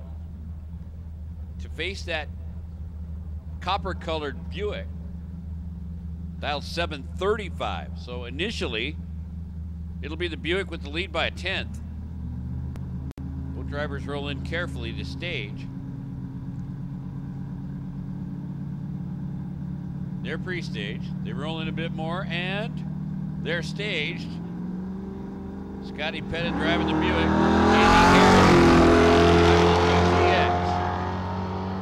Red light, good night, Scott Pettit. The Buick is out of here. Andy Harris will roll on. Now, there was a lot of controversy as to the official name of the color on this car. Some people call it mauve, lavender. Somebody even said last weekend that this car's official color is periwinkle. I'm like, Perry what? Winkle who? You're kidding me, man. Charlie Shipman says, I really don't know what the color is, but I like it and nobody else has it. 646 on the 643, and I'm all good with that, because think about that. Everybody's going to get out their DuPont color books and look up 66 Tempest or Pontiac colors and try to figure out is periwinkle a real GM color or not. Never heard of that before myself, but then again, I'm only third grade educated. What do you expect? All right, how about Super Street? This is the final round? Really? Cool. Final round of Super Street. My king. You're gonna start writing down the way. Is it Justin Sibley or is it Jim Glenn, a double breakout? They both go under the 690, and Jim Glenn goes 689.8 to win it over Justin Sibley, who went 688. So Jim Glenn is your Super Street champion in the 690 division in the 8th mile.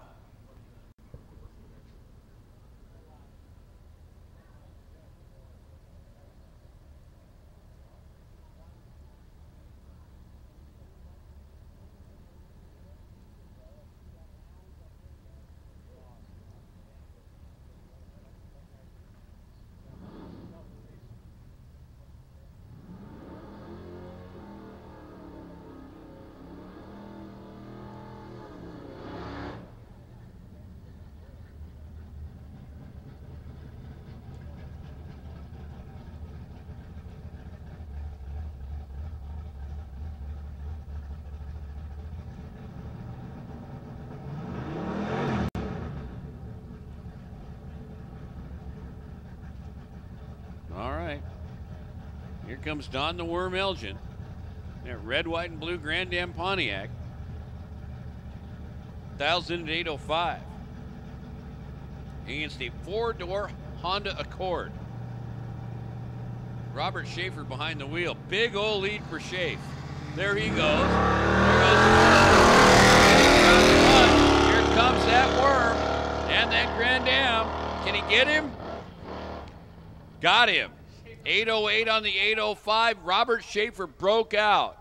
Selected 1144 dial with the Honda. Went 1143.4. Broke out by 6. Wow.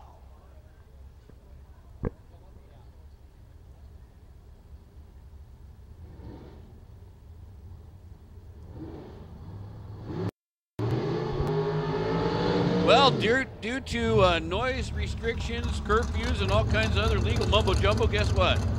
We didn't quite get to the final, as far as completing it anyway.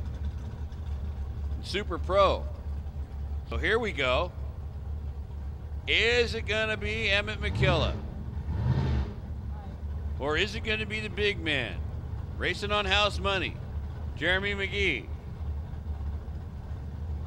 Handicap head start in this marquee Super Pro matchup. The final round from yesterday will go to Emmett. The black card dialed 573 on the scoreboard to a 471 dial for the big man, Jeremy McGee. That sinister looking brand new black car.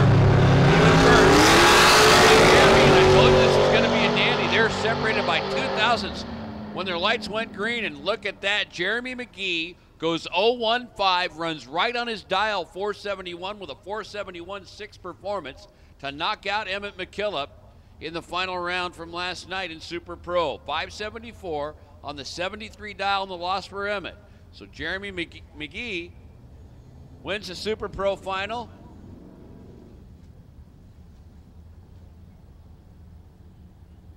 And this brings us to regular Super Pro from today. Semifinals? Who's going to the finals between this pair?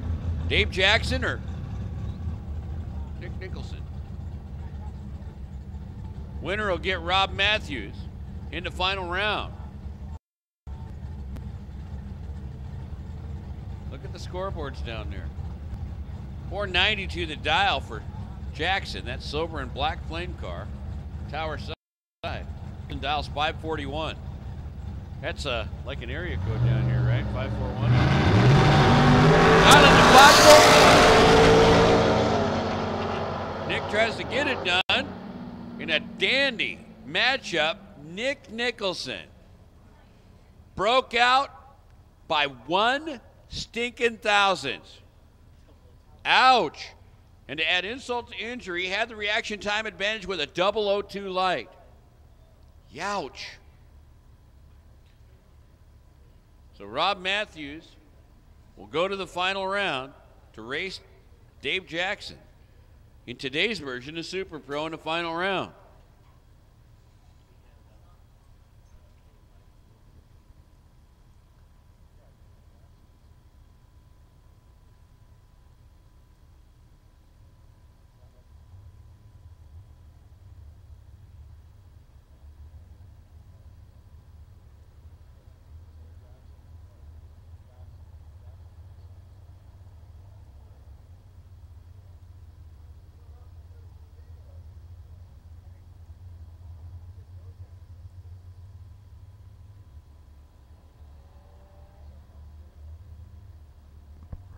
And you know what? Basically, if you're not standing in line at the concession stands, you better hurry.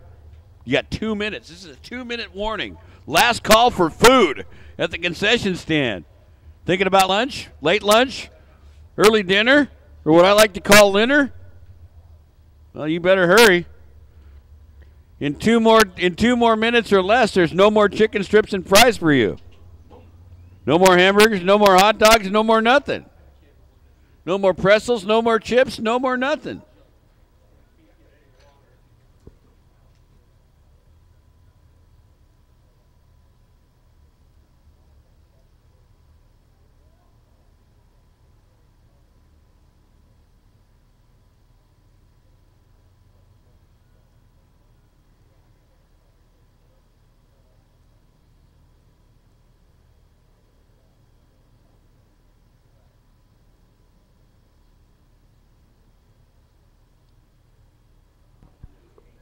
All right. Top comp semis from today and from yesterday. Really, last night. So top comp semifinals, both of them.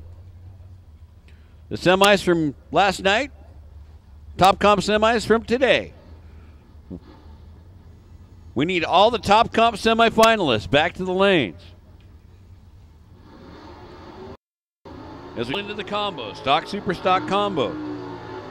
Mark Fall rolls up with that cool SS El Camino to face Adam Bowdish in the A1 automatic transmission products Chevrolet Biscayne. Now, check this out. That big silver card dials at 795, the El Camino 744.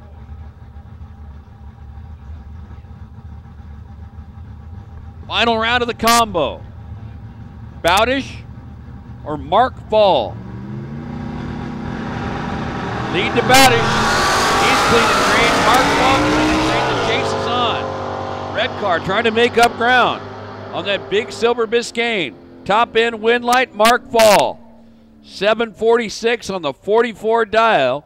Adam Bowdish was a bit tardy at the starting line by comparison. Tried to run him down, but broke out trying to do it. 792 on the 795. Bowdish 049 in reaction time. Mark Fall's El Camino 014. Mark Fall, your winner in the combo. Final day, the final race of the National Open Series. Yeah, after we finish tonight's activity, series is complete.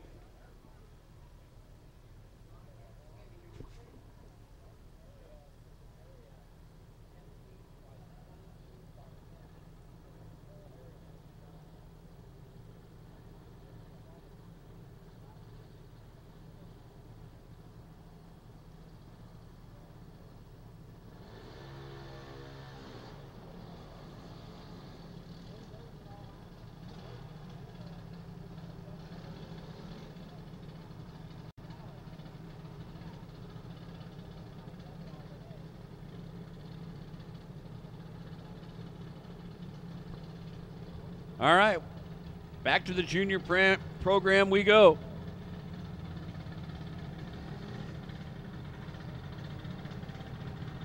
Tell you what, for those of you that have youngsters that are considering running in the junior program, it's a lot of fun for the young kids. Good learning process. As far as drag racing is concerned, Devin Lewis versus Emily Lewis. Down course they go. Emily had the head start and handicap, but the win light goes to Devin. 909 on the 906 dial for Devin Lewis to win it. Emily Lewis broke out. 1144 on the 1150 dial. Junior Thunder champ here today.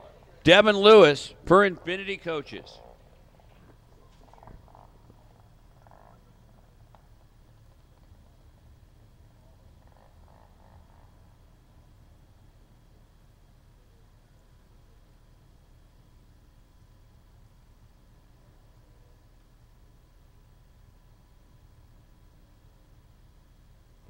So Devin Lewis, your newly crowned Junior Thunder champion.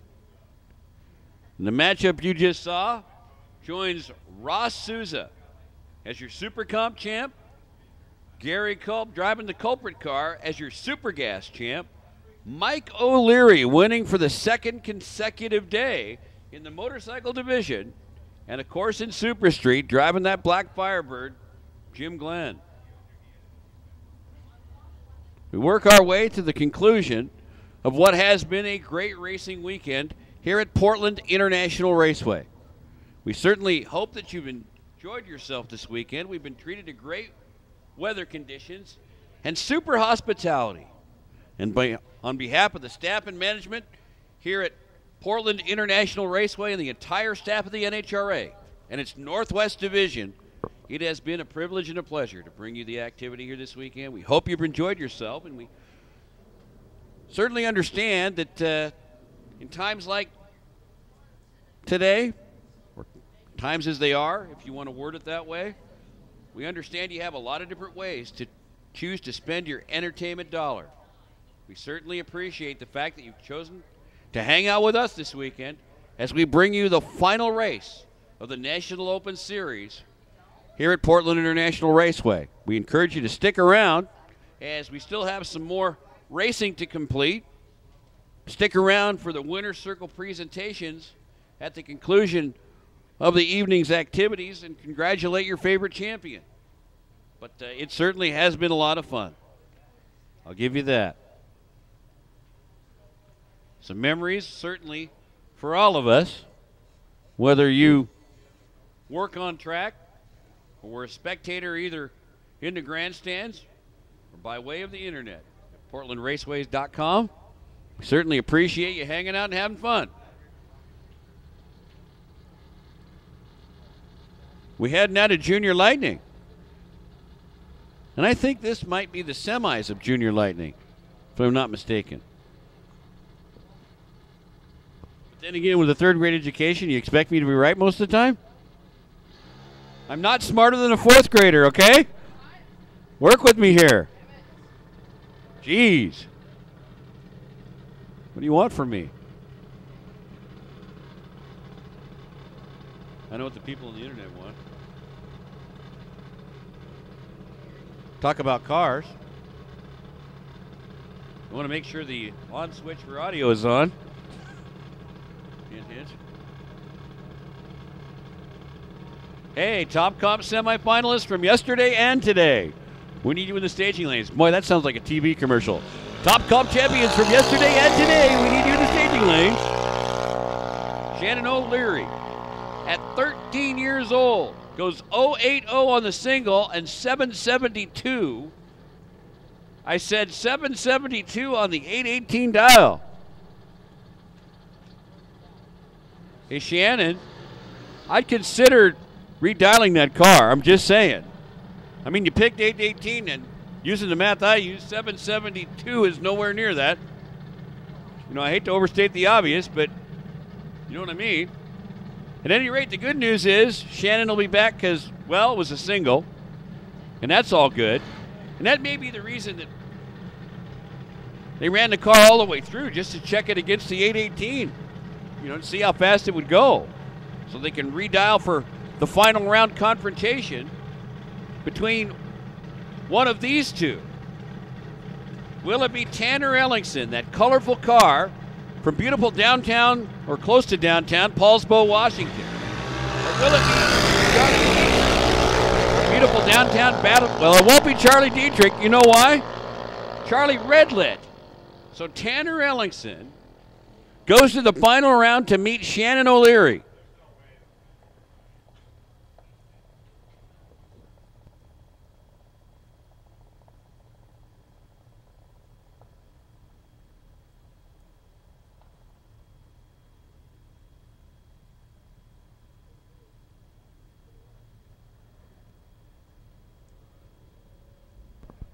So the final round in Junior Lightning is set. Big T Tanner Ellingson and Shannon O'Leary. I know you like how I did that, huh? Shannon O'Leary.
Rich Carlson, we need you at the starting line, please. We're getting set for the final round. Rich Carlson, we need you at the starting line.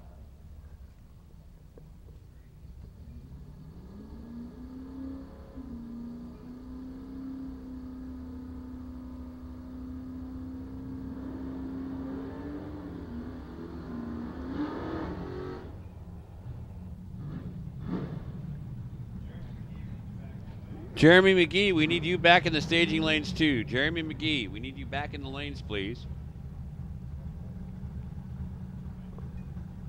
This is interesting. You got the Mopar versus Team Periwinkle and the Pontiac. Seriously, next weekend at the bracket finals, we'll have shirts. Team Periwinkle. You watch.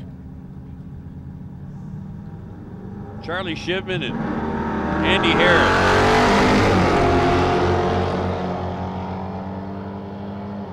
It's Shipman. It's Harris. It's Shipman. 008 for Shipman. 646 on the 44 dial as the Pontiac reigns supreme. Wearing the Periwinkle colors.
so confused. So much top comp left. Semis of the top comp category from today.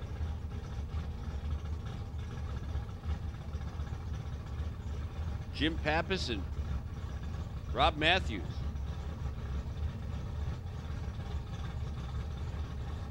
Who's going to the final round?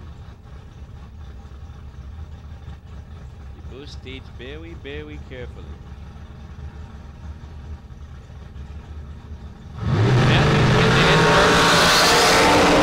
Oh, Jim Pappas, red light. Good night. Rob Matthews will advance to meet Andy Morris in the final round, I do believe. Wow. Rob Matthews in the final round of Super Pro against Dave Jackson. Wow. That's what I call taking care of business.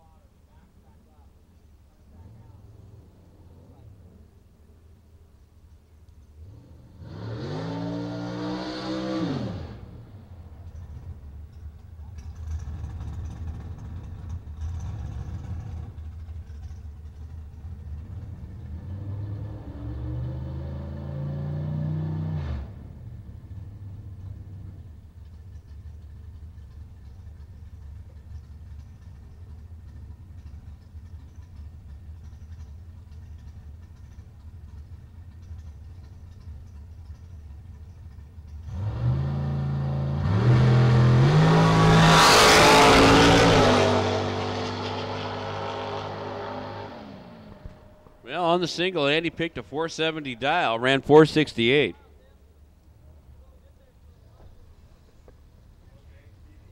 .020 reaction time, though. Going back to last night. Yeah, break out the flex capacity. We're going back in time to last night. And top comp.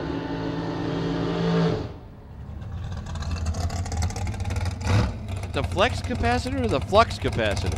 That's what I thought.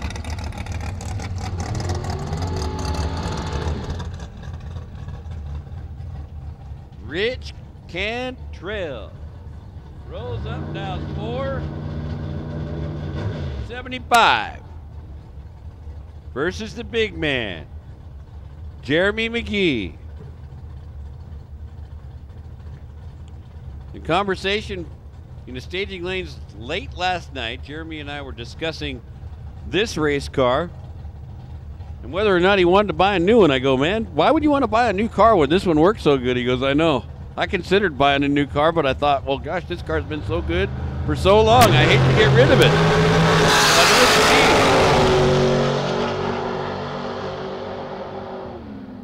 And it's Rich Cantrell, 478 in the 75 dial. Beats Jeremy McGee, who dialed 471 and ran 473 in the loss. So Rich Cantrell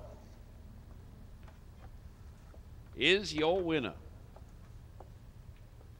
Had the advantage in reaction time as well, did Cantrell. 026 to an 054 for Jeremy McGee.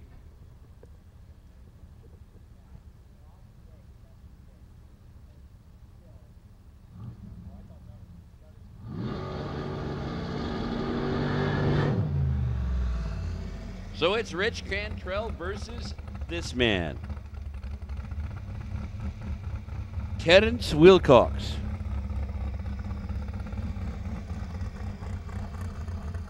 Wilcox on the single selects a dial in 506.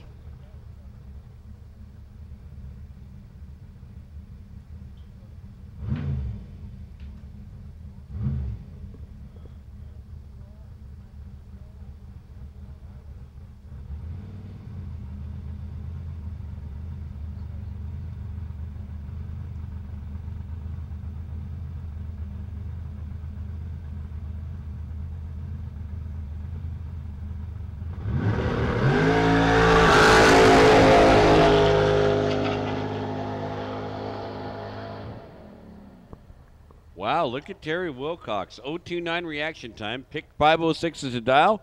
Guess what he ran? You see it, baby. 506.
Just waiting for the arrival of some more cars in the staging lanes. Sorry for the delay, but you want to give the racers an opportunity to refuel, gas up, and cool off a bit and get ready. I do believe we are down to the finals in all the remaining classes. And we want to take a minute to again congratulate the winners from today's activities. And they include Jim Glenn in Super Street, Mike O'Leary winning 2 consecutive days in the motorcycle division, the Super Gas champ today, Gary Culp, Super Comps champ, Ross Souza, and Junior Thunder champion, Devin Lewis.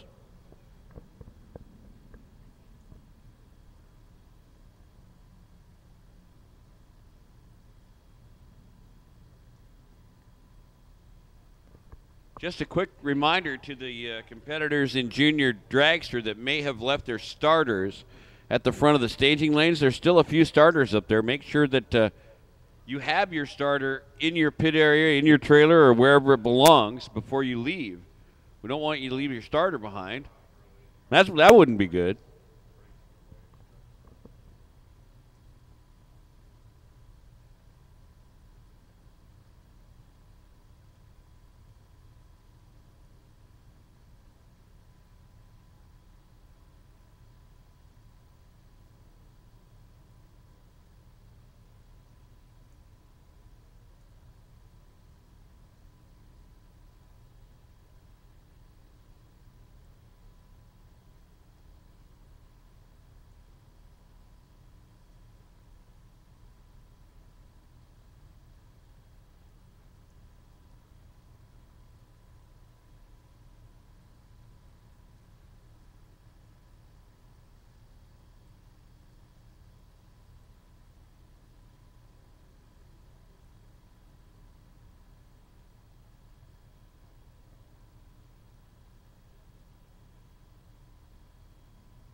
Super Pro and Junior Lightning Finals.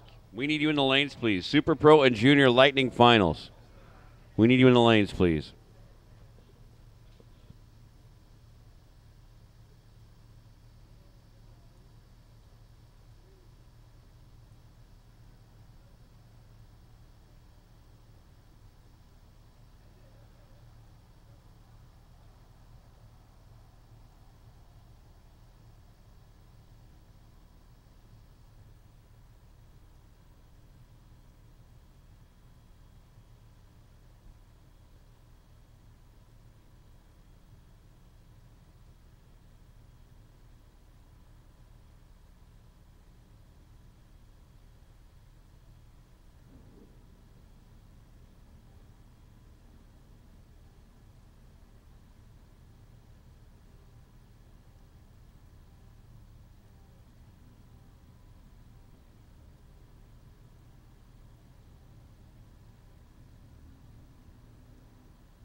Tom and Marissa Malicki, are you, like, missing something? Someone just told me that your starter, the junior starter, in other words, is at the front of the staging lane. So, Tom, Marissa, somebody go over there and get it. We don't want you to leave without it. That wouldn't end well.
Shannon O'Leary and Tanner Ellingson.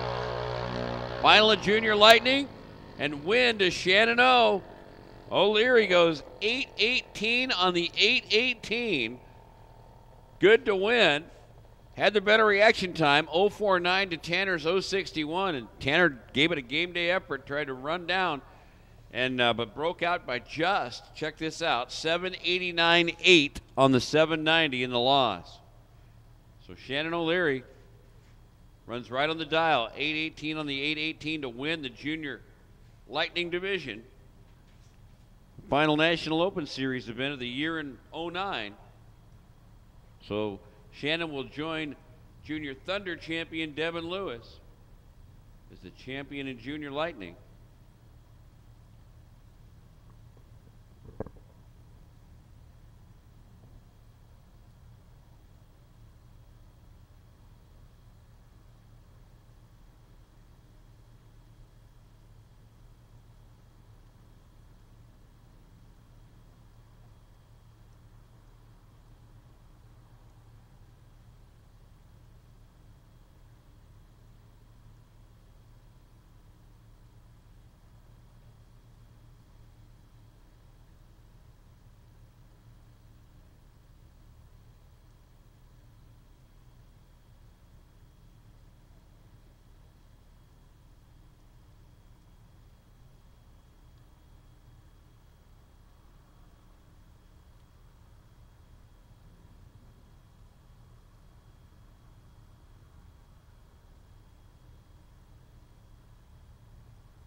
Utilizing the flux capacitor, we go back in time.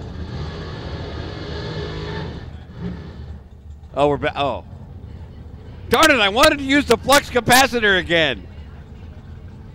Dang it! I hate it when that happens. You get the flux capacitor already, and then we're not using it. Dave Jackson and Rob Matthews. Now, I might be all messed up here, but I think that at one time that Nova was owned by Dave Jackson, so he might be racing his old car in this final round in a shocking revelation.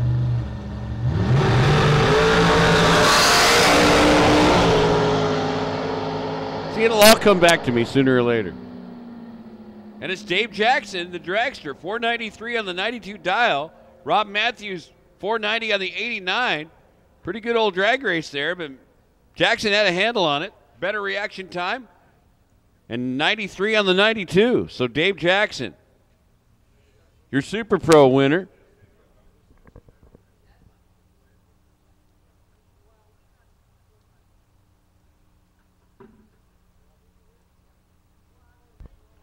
Saturday's Top Comp Final, we need you back in the lanes, please. Saturday's Top Comp Final, we need you back.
All right.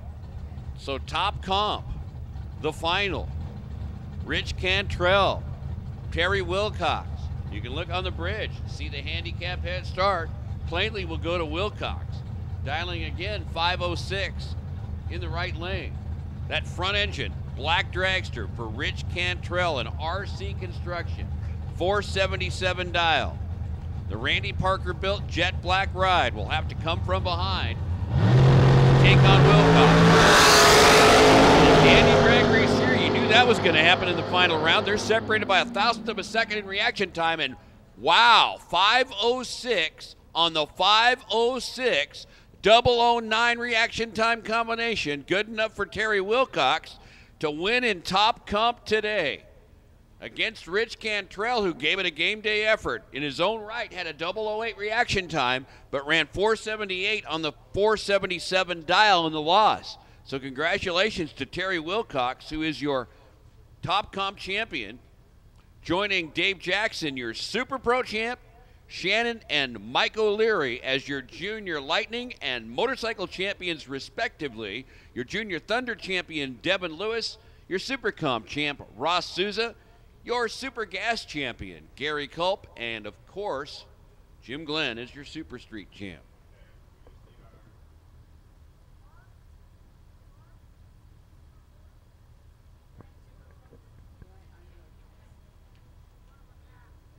Today's Top Comp Championship finalists, we need you back. That's the final pair down the racetrack as we complete the 2009 campaign for the National Open Series.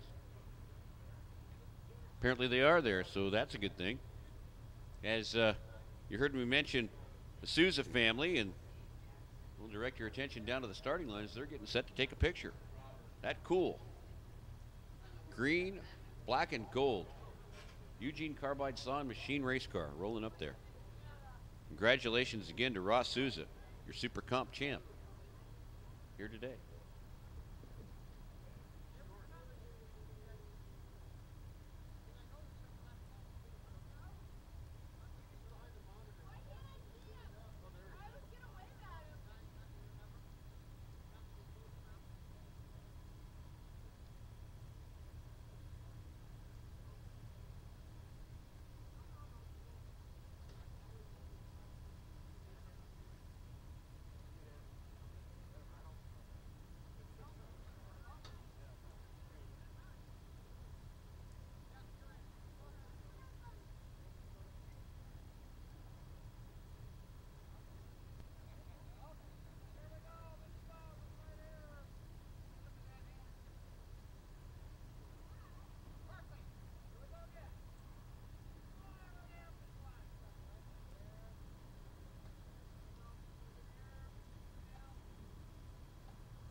All right. How about this? Right here, right now, the final of the weekend. This is today's Top Comp final round. How about that Rob Matthews back around again to face Andy Morris? The final of the year for the National Open Series comes down to your Top Comp final on Sunday. That full-bodied machine, but here comes Andy Morris and Jim Stuff up the left side, 470 on the 69 dial. Good to win it, so congratulations to Andy Morris as today's Top Comp champion, beating Rob Matthews in your final round. 008 light for Andy, 470 on the 69 dial. Matthews gave it an effort with the Nova, 026 reaction time, 490 on the 490 dial, but that was one on the starting line. The better light by Morris, the difference. Well, we put a wrap on the 09 season for the National Open Series for the NHRA's Northwest Division here at Portland International Raceway. And again, on behalf of the staff and management here at Portland International Raceway and the entire staff of the NHRA and its Northwest Division, we thank you for being with us here this weekend. We appreciate the fact that you've chosen to spend your weekend with us, first of all. Second of all, we realize that there's a lot of different choices that you can spend your entertainment dollar, and we appreciate you chosen to do it with us here this weekend. We hope that you've taken some memories with you from the racing activities, from the public address system, and even on the internet for you folks listening out there. Thanks for being with us.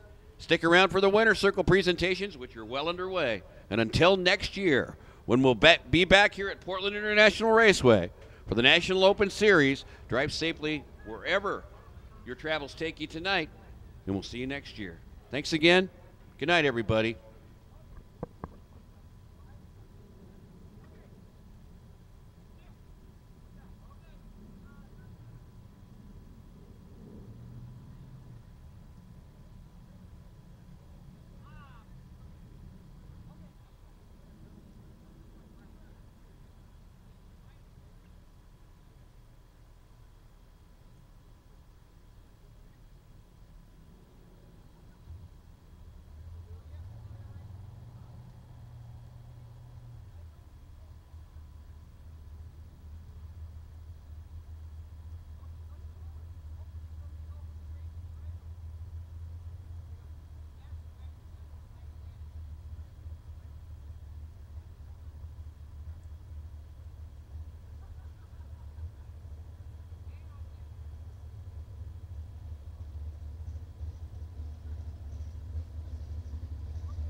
just if I'm, I'll touch base.